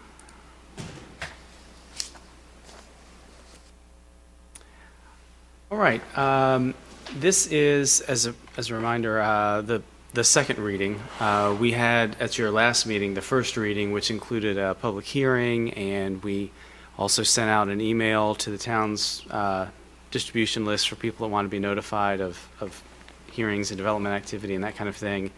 Posted it on the website and so on. And you all did approve it. I will walk through everything, albeit relatively briefly, because there might be people that are watching this meeting that didn't get a chance to see the last one. So I'll try to at least cover briefly both of the options that we talked about. But since you all expressed a preference last time for option B, I'll focus more on that one. So again, I'm just going to give a quick overview of the enacting legislation and what sort of restrictions go along with it, comparison of the fees, and then again, we're asking for your approval tonight of option B, which would be the second approval of that option. State statute gives towns, cities, and so on, the authority to charge a fee for new development so that the residents of that development can help pay for park and recreation facilities and the land needed for those. And in some cases, a developer might choose to donate land, which could be used directly for that recreation amenity, but in many cases, it makes more sense for them to pay a fee instead. And so this statute gives us the authority to collect that fee. And it does specify that when we're using a formula to determine what the fee is, if the formula is based on the value of the real estate, it has to be tax value. So this would apply to all municipalities in the state. In addition, there are some municipalities, and Garner is one of those, that has special authority. In our case, it's part of our town charter that gives us similar authority. It's worded a little bit differently, but the essence of it is the same. So we actually have that authority as well. We have not updated the fee in lieu in a number of years, and so it was a good time to update it, and the idea came up in some of the council budget sessions, and so we committed to go back and do the work to update that methodology and bring it back to you, which is what we're doing now. You can see here from the table, Garner's fees are at the top, and some other municipalities in Wake County that we often compare ourselves to are listed here. Garner is the lowest in some cases, or, you know, like in the multifamily, we're quite low. Single family, we're close to the lowest as well. So, you know, some of these depend a little bit on what the project is. The calculation varies a little bit in some of the cases, but we are generally pretty close to the bottom on the fee list when you look at our neighbors. So we looked at two options that we could do to update this fee. The first was one that's driven by calculations and ratios that are determined by our Parks, Recreation, and Cultural Resources Comprehensive Plan that talks about how many acres of parkland you need per 1,000 people and how many miles of greenway you need. And so you can use that to sort of backwards calculate into, you know, per residential unit what a fee dedication would be. And so that's option A. And then option B, which is the one that we are going to focus on tonight, because that was the preference that you all expressed last time, is more driven by comparison to our neighboring jurisdictions, and more specifically, how the fee that those jurisdictions charge compare to the home value. You know, is it 1% of the cost of a house, for example, things like that. So when you look at the option A scenario, you generate fees that are higher than what we have now.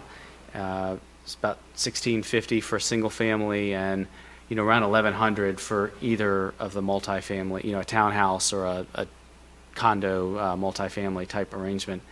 That would generate about $150,000 to $250,000 in additional revenue based on our, you know, current rate of development, you know, if that pattern were to hold. Option B generates more revenue. That calculation yields a higher fee, about $2,250 roughly per unit for single family houses, and then $1,300 to $1,400 for the townhouses and condo type development. That would yield $350,000 to $450,000 in additional revenue. And this is just showing all three side by side, just as a refresher. So the current fee in the first column, and then option A and option B. We, you know, through the public hearing that we had last time, and, you know, the opportunity for that people might have provided some comment or feedback. Staff has not received any comments, at least not that have been brought to my attention or made to me directly. So you all may have, but just in case you were wondering, there's thus far has not been any feedback submitted on these through the staff channels. So yeah, basically that's it. You all approved option B at the last reading on November 2nd, and this type of action does require 2 readings, so we're asking you to approve it again tonight. Then we would share changes with the development community, and the new rates would take effect on January 1st. And then, you know, anything that's already in the pipeline would not be affected by this, but these would just be for new projects that come in on or after January 1st. They would be subject to these new fees. So, yeah, with that, happy to answer any questions. Questions. This certainly would put us more in line with what neighboring municipalities are charging. Yeah, it would. It wouldn't put us at the top of the list, but we would be more, you know, in the middle of that group, which is probably not an unreasonable place to be. But that's a decision for you all. But yeah, it would raise us, but not put us at the top. Okay. All right. Questions for Mr. Roy Lance at this point. This is the second reading, so hopefully council is ready to approve. Questions here? Over here. Here, Mr. Dellinger. Just one quick question. I know even with option B, A and B actually, we still remain very much near the bottom with regards to multifamily. How was that recalculated? I know we focused a lot on the single family, but the single family attached and multifamily particularly multifamily seems to really continue to lag behind the other municipalities. It's calculated in an option, well, it's a much different calculation in A than B, but focusing on B because that's the one that you all have expressed more interest in. The philosophy is the same, more or less, that we're looking at the fee amount in our neighbors' jurisdictions and comparing it to the value of either the single-family house, the townhouse, the condo, whatever. And well, actually, let me back up. Actually, what we are doing is comparing it to the cost of an average house in that community. That would be a more accurate way of saying it. And so, the fee. Actually, let me pull up the sheet, which might make it a little easier. So this column here is the average value of a home, and this column here is the fee. And so what we're doing here is calculating a percentage, and so it ends up, if we throw out the ones that I mentioned this in the last version of this presentation that I gave, but Fuquay Varina has somewhat of an outdated fee that they've said they're interested in changing and bringing up to date, and so we felt like that wasn't the best comparison. And Holly Springs is also adjusting their fee, and so what we looked at the remaining ones and calculated an average, and it comes out to just about 1% of the total. For single-family attached and multifamily, we did the same thing. It's just the calculation works out differently. It ends up being lower, more like about 0.6%, basically. I got you now. I get what happened. The value of our single family attached and multifamily hasn't caught up. Yeah. Basically. Okay. Yep. That answers my question. Thank you. Mm-hmm.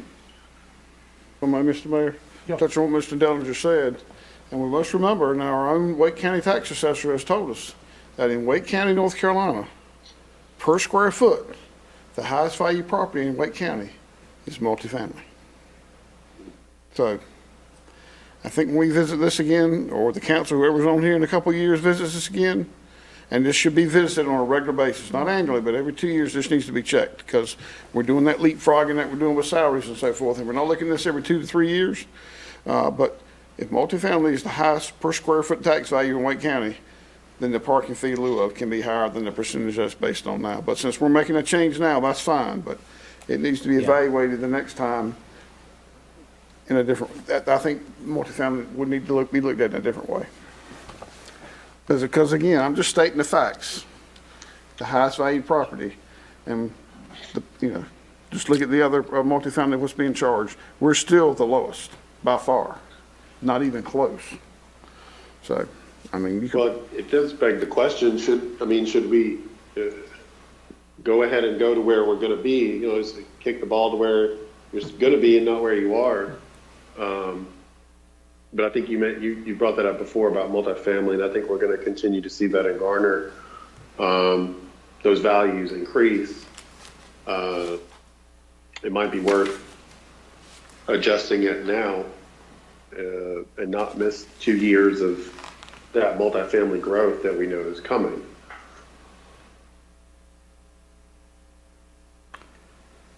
I don't disagree with what you said, Damien. I don't disagree at all.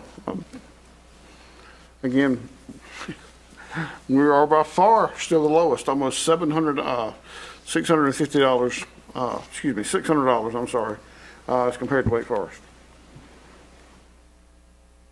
Okay, other council members want to weigh in. I would just observe, obviously, we're making an adjustment if we approve this, and particularly the issue that Mr. Singleton raised, if we visit this much more frequently. We haven't been doing this in the past. This is the first time we've proposed this change in quite some time. I believe you pointed out, Mr. Roy. Is that right? Yeah, that's right. It has been a long time. We could, visit it more frequently in the future if that's the desire of council. We could, there is a point, we can recalculate these fees quite frequently. Option A, one of the limitations of option A is that it was dependent on a revaluation. You could calculate it as often as you want, but the number wouldn't change until we had a revaluation. This one would be a little bit different because we're constantly building new housing units that get added to the tax rolls, and so therefore you could always rerun the number. I would say, I think from a staff's, if we were to change this very, very frequently, it would become difficult to keep track of which development came in under which set of rules, and so I think we would, just as a practical matter, not want to change it incredibly frequently, but we could definitely do it much more frequently than we have historically. Okay. Anybody else? Well, if you look at multifamily and you take the other 4 towns, it's 75%. That's what they average at. Same. You take the other 4, 0.59, 0.62, 1.25, 0.55, divide it by 4, and it's 75%. We took Holly Springs out of the average because they're in the process of revising their fee, and so we were actually averaging 0.59, 0.62, 0.55. But yeah, your math is right if you include Holly Springs. Just we had deliberately excluded that. So they're going to lower their fees? Yes, it is actually. They are still in the they don't have an actual fee that I can point to yet, but their calculations so far have yielded a slightly lower result. So slightly lower. Well, I don't. It's difficult for me to say because we don't have an actual fee, but yes, lower. They're one of the highest home values in the area, so it's probably not going to be, but so much lower. But and to Mr. Singleton's point, even to go up 500 on that multifamily, you'd still be lower than Wake Forest. And if there were 1,000 multifamily units approved all of next year, that's $500,000 you'd miss out on for parks, just on the multifamily, not even looking at the single family attached. And it's just a missed opportunity, I think, when we're going to have some of the fastest growth in the county. The appreciation is going to be there, and the growth is going to happen regardless. And the question is, are we going to help that growth pay for our park system?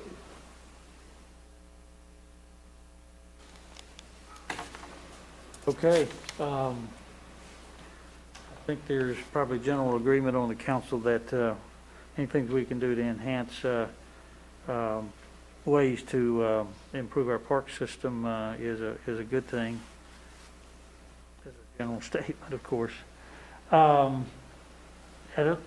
Singleton, are you wanting to include this in any motion that we raise this? Well, let me ask staff this. If we change that number, do we have to come back for another second hearing on that with a new number? I just asked Ms. Jones that. I think she's checking real quick. What I'm looking at right now,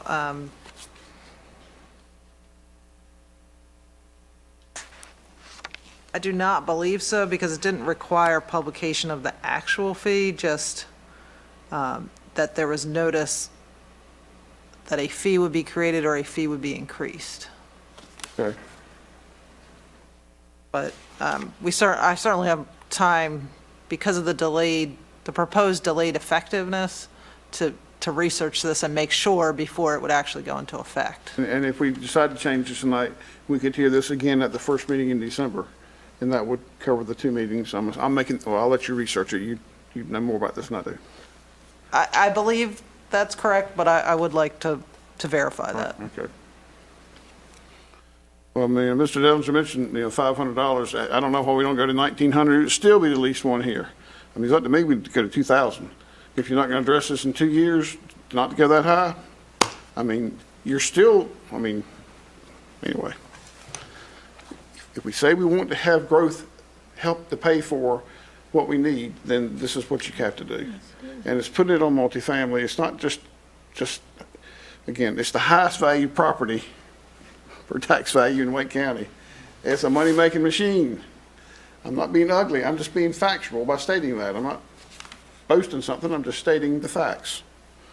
Mr. Dellinger, you had brought this to us earlier. What do you think? If that's too much in one leap, that's fine. I mean, I would be supportive for the single family attached and the multifamily, going to that 1900 and still being under where all of our other municipalities are. We're still the best place to build in Wake County. So you suggest on single family attached and multifamily both to make them $1,900, correct? Yes. That's fine with me. I have no problem with that at all. Okay, anybody else on council want to weigh in on that? So the proposal is to, increase that to 1,900, right? On both those items, both the bottom, single family attached and multifamily, both make them up to $1,900. Okay. Yeah. All right, I believe we probably need this in the form of a motion, is that right? Yes, if you could hold on for 1 second.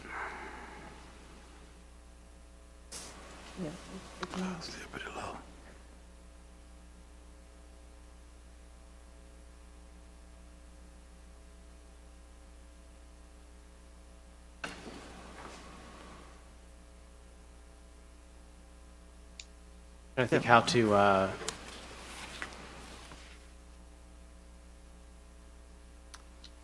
I was thinking through whether we need to express the same end result in a different way from the calculation standpoint to be compliant. I think we could translate that into hold on a second.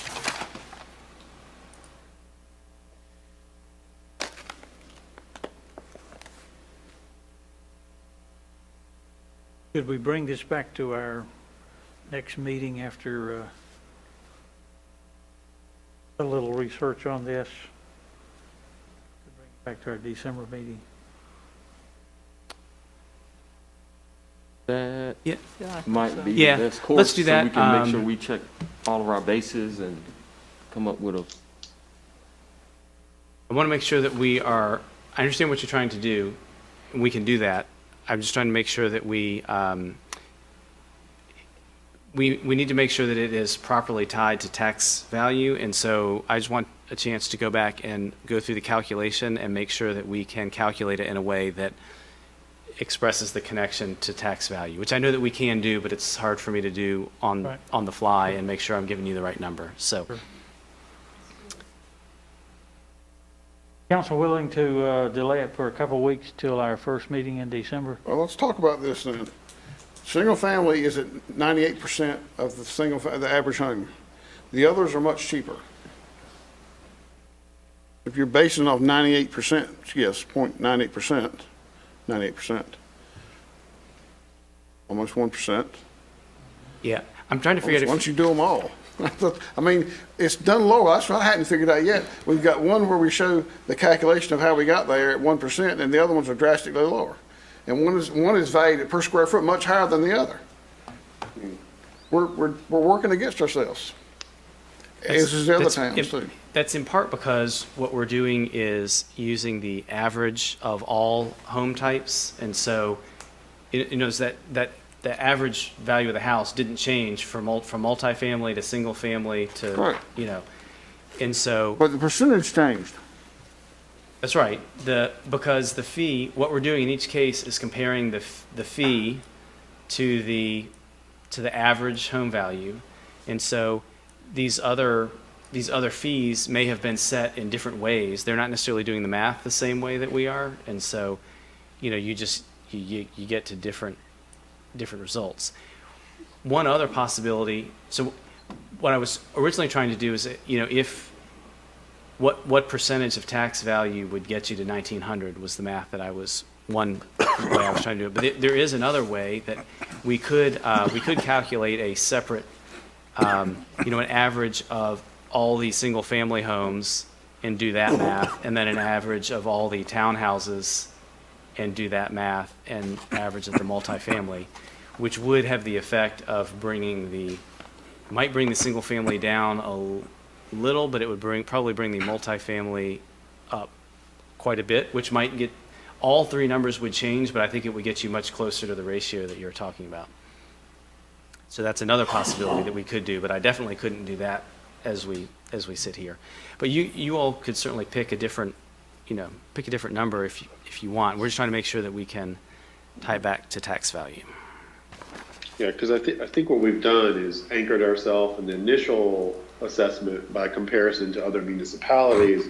And what we want to do is tie it closer to a percentage of the value so that we're capturing the growth and the increased value of those different property types over time. So we're kind of changing our rationale just a little bit, still being competitive. We're trying to be competitive. We're just trying to figure out a different way to be competitive and comparable to our other municipalities. So, yeah.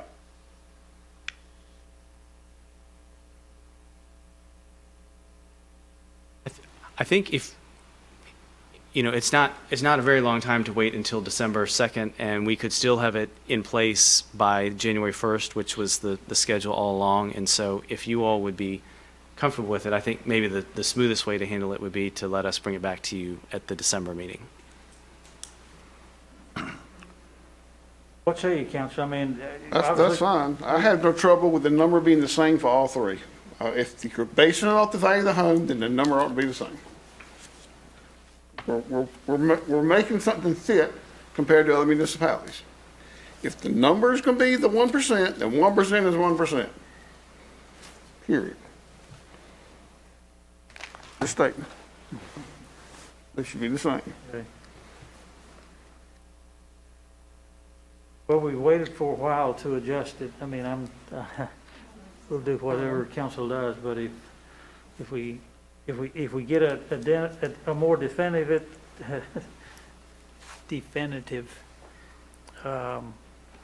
final result by doing a little more studying and calculation, seems reasonable to me, that if we could still put the increase in effect, even if we don't take the action tonight and wait till our meeting in December, we accomplish the same thing.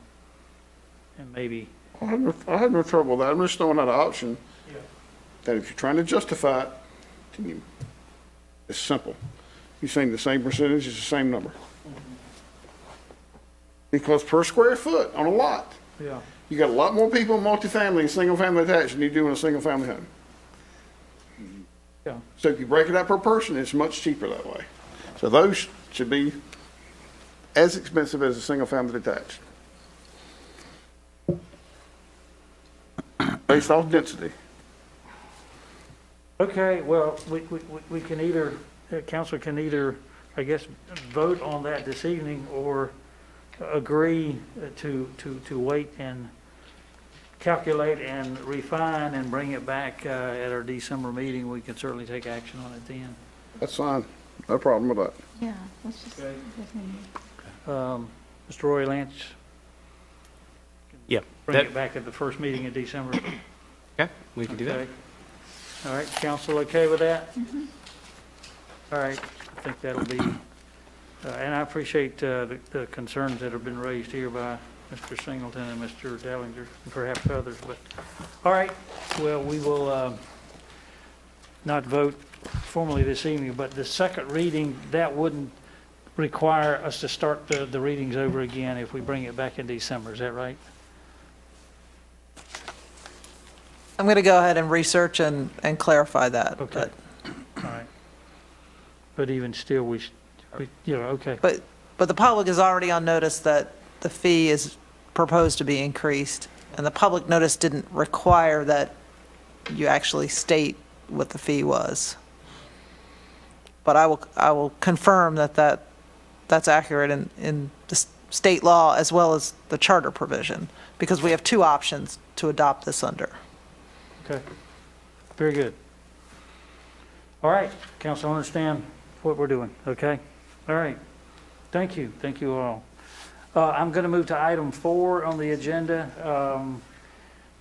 Council was notified of the fact that the 2 appointees to the fire board, their terms were expiring, and at this point, it would appear that the same 2 appointees, Mr. Sample and Ms. Stevens, would be who the council would like to serve another 2-year term. And so we need to formally reappoint them by vote of this council.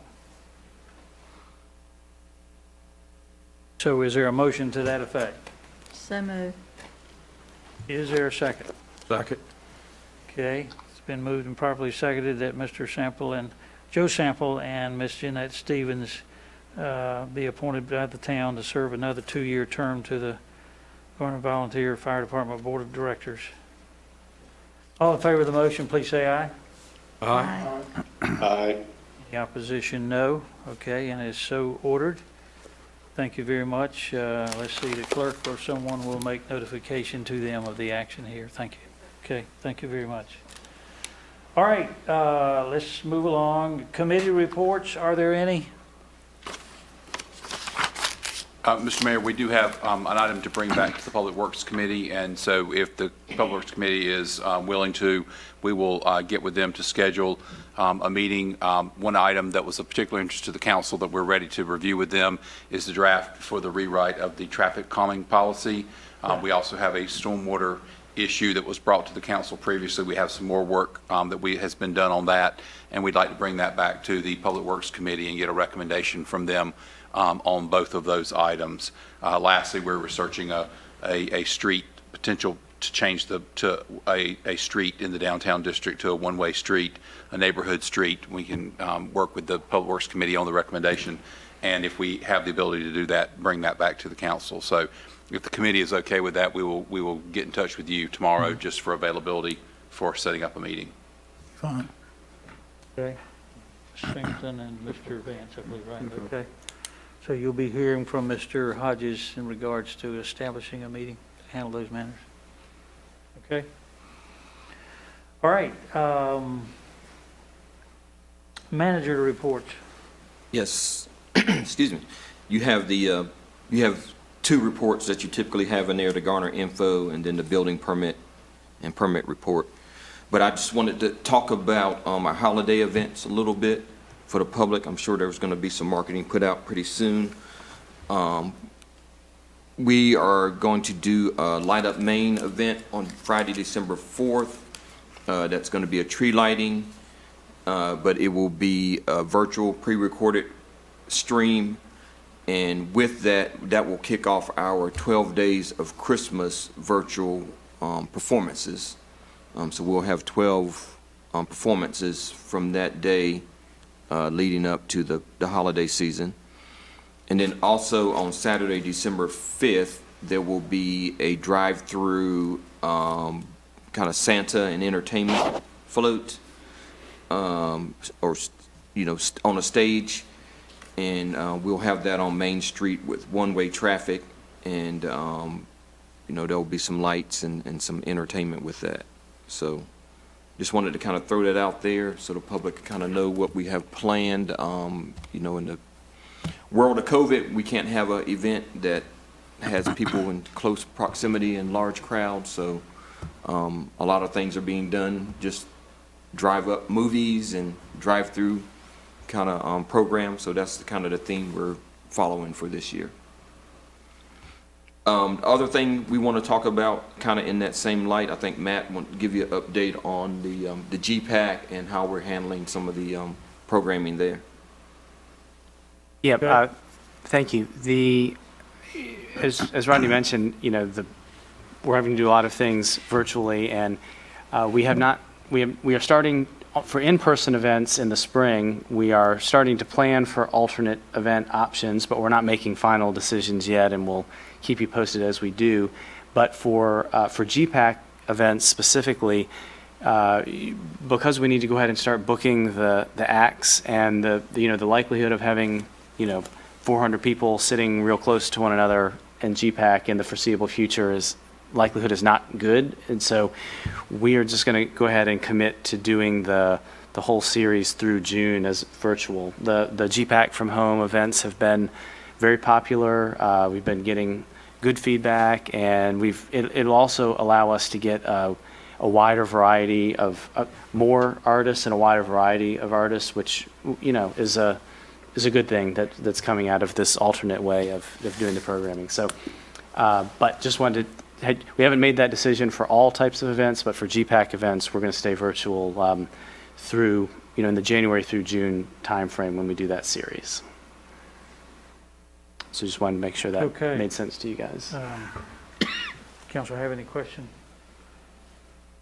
I mean, I'm hearing of that in many municipalities in Wake County. I don't have specific details. I met with some of the mayors last night. We have a meeting, and that certainly was a topic of discussion. And I believe our large sister city, Raleigh, has already gone on record of doing something similar. Yeah, they canceled everything through March as of now, March 31st. So yes. Right. Yeah. So okay.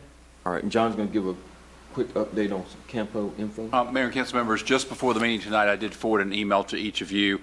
That is a Campo training that is being offered on December 17th from 11 to 12:30.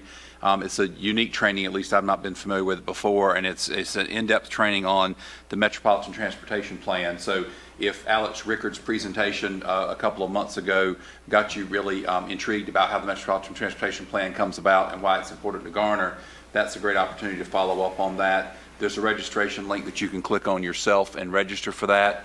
If anyone would like to be here in person and feels comfortable being here in person, I have reserved the training room. So we will be tuned in from the training room that day for anyone who wants to be here, and that way we could help answer any questions that might come up as the presentation's going. Do understand that may not be practical or comfortable for everyone, and so if you're joining in remotely, I'd be happy for you to call me during the training, or we can answer questions offline or follow up with questions. But please be on the lookout for that email that should have come to you late this afternoon. Let me know if you have any questions or need any help with registration. Okay, and the mayor probably will be interested in the opportunity here. And Phil, I believe you're the alternate. Yeah. If you get a chance, we can talk about that. Okay. Otherwise, okay. Anything else, Mr. Manager? No, that's it. Okay. Any reports from the attorney? No, I'll be making my report in closed session. Okay. Thank you. Council reports. Start with Mr. Matthews. Yes, Mr. Mayor. This was kind of brought to my attention, and I'll see how I can handle it. It was my understanding that we had a fire call, and the fire department showed up to smoke behind a house in the Garner city limits, and obviously something was burning, and they were told they could not come on the property. And the police had come down. They called the police, and still could not go on the property, but something was burning, and they had to go next door to look over, see what's burning. I said, so I guess my question is, what are our town ordinances in regards to if the fire department shows up on a fire call within the Garner city limits, and it's obvious something's burning, and they're not allowed to go on the property and I'm thinking if I'm living next door to them across the road not knowing what it is, what can we do? How do we need to address this? Do we have it already in an ordinance that when a fire apparatus shows up, their job is to put that fire out regardless? But when they're told they cannot go on the property, therein lies an issue, because for what reason do they not want you to put out that fire? Or is it the fact that we can't burn debris in the Garner city limits? Can somebody want to address that, or how do we need to do that? Yeah, I guess we'd have to determine what the cause and purpose of the fire was, whether it was an illegal fire, and whether the property was owned by the property owner, and if they started the fire and were okay with the fire being on their property and it wasn't vandalism or breaking the law, I don't know if we could put it out, but. I'd like to hear something a little more precise on that, yeah. Yeah, I'll have to do additional research to see whether the state fire code addresses this issue, but in general, it may come down to were there exigent circumstances that other property or lives were in danger that would overcome someone's, I guess, demand that you not trespass on their property. So it may be a factual circumstance in some cases, but I've not known fire departments to not go in regardless, I mean, they'll That's break first I've down a ever heard of door that, if they have to. But it happens. But it is similar to some police activities without a warrant. I mean, you have to show that there's some kind of danger to the public from that. And again, it would depend on the circumstances. Is this a fire that's permitted or allowed to happen at the request of the property owner, or was it created by some other cause? So I'll have to get back to you on some research on that issue. And I guess part two, and I think you kind of got into it, do we allow burning of debris and all in the Garner city limits? I'm not sure. Trash burning, no, but there are a lot of situations in which recreational fire pits, we cannot control the use Understand that, of yeah, recreational right. fire Understand, pits. okay. And Mr. Beasley is saying we can send you some of the specific language from the Office of the State Fire Marshal on fire pits and fireplaces. I don't know about the call you're referring to. I do know we've had a number of times in which neighbors were not in agreement that the neighbors should have been using a recreational fire pit, but the fire pit was completely allowed and protected, and we could not do anything about it. I don't know if that's the same situation here or not. I know it was not a fire pit, they were burning debris. I think we need to, and I think the attorneys, let's get a clarification. I think the police and fire department both need to know the answer to that, because they were put in a precarious situation to go out there to put out a fire. And it's on Glen Eagle over there, and it was a few weeks ago. And having served on the fire department, when we showed up, we were there to put out a fire, and that was what we were trained to do, and because for public safety and all other reasons. But I said, we'll look into that, and if y'all can get back on that, that would be interesting to know. And those two departments really need to know that too. Secondly, I brought this up one time before, and it really come to pass on Veterans Day. I went out to our Veterans Memorial, and a lot of people are out there walking and trying to read the bricks and what have you. And we encourage staying in good health, but the runners are come running all around them, got dogs going on running right through that area.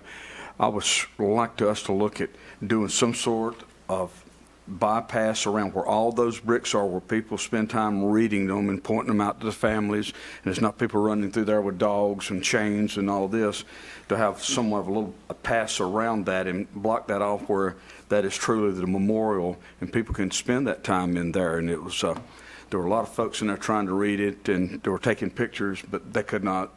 It was an issue, and I was out there. So some sort of a bypass around that where, you don't just run through there with dogs jogging and everything and interrupting those in the spirit of the memorial for what it's really there for. That could certainly be considered, Phil. I'm a person who goes to that park with a degree of frequency, both to run and to walk. Mm-hmm. And I think most runners ideally would sort of try to respect. Most of the times when I'm running through there, there's nobody physically in the memorial looking, so it's just go through there in about 10 seconds, depending on your speed. So at any rate, if you've observed a problem, and I know people do walk their dogs over there, so they would walk their dogs along the same path. It's a natural path the way the trail is set up now, but I'm sure it could be, I guess, changed to deviate so it doesn't actually go across. Right, and it's nothing against runners or people walking dogs. We go out there and walk, see you out there all the time, and that's what it was designed to. But that one little streak there, if we did have somewhat of a bypass around it, and because it truly is a memorial, and for the intent and purposes of what it was designed, just to make a little side trail around it where the runners and walkers can go right around it, and people can still stand there and have that area of respect. So y'all will let me know on that, or? Yeah, we can look into that. It's just a matter of making a little place on the side there. Thank you, Mr. Mayor. Thank you. Thank you. Okay. Ms. Singleton. And we talked about that about 3 or 4 years ago. It's not quite as easy as you say, it's just making a path to go around. I'll say that because would you go from pavement to natural back to pavement? Because if you go, they're on a paved surface now, you would continue a paved surface around there. So it's not as easy as you say, because we looked into it 3 or 4 years ago. But I don't disagree with what you're saying, that you don't run on the brick. I had no problem with that. I apologize for my tardiness tonight. I explained to some of you coming back, got had a wreck. Anyway, that's the way it goes. I got to pass along some information, and Mr. Hodges passed along to me, is we had brought up the stormwater pond behind the Lowe's Home Improvement, and Mr. Johnson's assistance, after many, many months, they've been doing some work over there, and I understood they took out 12 shopping carts out of that pond, along with, there was a dumpster there. I'm assuming there's a dumpster full of trash too, so. So that's the start of trying to make sure that pond works correctly to help with the stormwater from that shopping center. But anyway. Sir, by the end of the month. Okay, so just want to pass that along, that they are working on that, and they get 12 shopping carts around there, plus a dumpster full of trash. I don't know if it was working properly or not, but it doesn't sound like it could have been working to its capacity. But anyway, I thank Mr. Johnson, Mr. Hodges for the updates on that. That's all. Okay, thank you, Ms. Singleton. Ms. Spearinger. Okay. Mr. Dellinger, any council report? No, just a quick comment to council. Just appreciation to all of you for your understanding this evening for me being remote. And it's almost been a year since I've been on council, and I want to say, all the politics that goes on out here, it's really a pleasure and an honor to serve with each and every one of you. So as we come upon my first anniversary, thank you all so much. That's all I got. Thank you, sir. Thank you. We got it on tape, Mr. Mayor, but we already said. All right. What favors is he about to ask for? Yeah, watch out. No. Mr. Vance. A few things, and it's in reference to the parking in front of the Amazon facility. There are still vehicles that are parking there. It's not as long as it was, but they are still using that area to stop in periodically and park there. Just want to make that aware to everyone. The staff is aware of it. And the next thing is been some concerns about the elevated sounds on Sundays by a church in the area. That's also been brought to the staff's attention, the elevated sound level for one church in particular, and we just leave it right there. Just ask the staff to continue to look into that and see if we can find out some type of resolution, if possible, for that. Yes, we'll look into that. I mean, as churches are adjusting to the COVID conditions, a lot of them are having outside services, and those tend to, there's more of a probability of them interfering with residential situations. So we'll look into that. Okay. All right, and one last thing is just want to recognize the veterans for your service. Those who have served in the armed services. Last week, Wednesday, was Veterans Day, and just want to say thank you all for your service. That's all I have, Mr. Mayor. Okay, thank you. And the mayor will take the privilege of mentioning a couple of things. I'd like to thank the staff, and maybe, since Chris Johnson is sitting out there, the engineering staff. I know there were a number of calls and concerns during the very heavy rain that we just had, with some overflows and flooding in places, and when those things occur, there's a limit to what you can do, but sometimes it reveals areas where culverts need to be cleaned out or whatever. So I know staff was busy trying to respond to some citizens' concerns about the overflow and flooding in a number of areas.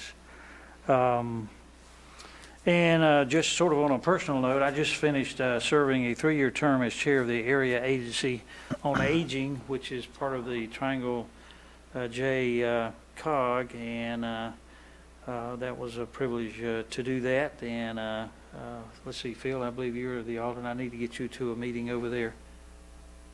Triangle J, it's a good organization, and all towns, most towns are represented in that. Okay, those are the 2 things that I had on my list. So if we have nothing else from council, we do have a closed session that we need to consider. So someone prepared to make a motion that we go in a closed session pursuant to these general statutes that are listed here. And can we add personnel, just for a quick update? And add personnel as a ongoing one, okay? Mr. Brown, move we go into closed session per the statutes that are listed here in the closed session, litigation, possible real estate acquisition, and also for personnel matter. Second.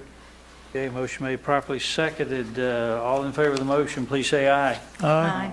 If there's any opposition, say no. Okay, everybody voted. All right, I'm going to declare that we will move from open session into closed session.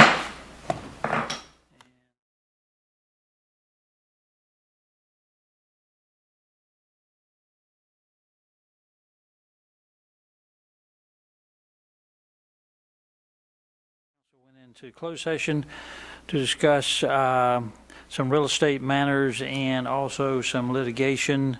No specific action was taken at this point in time. So, council, if there's nothing else to come before this body, I'll entertain a motion that we adjourn. So moved. Okay, moved and seconded. All in favor, please say aye. Aye. Aye. Okay. I declare that we are adjourned.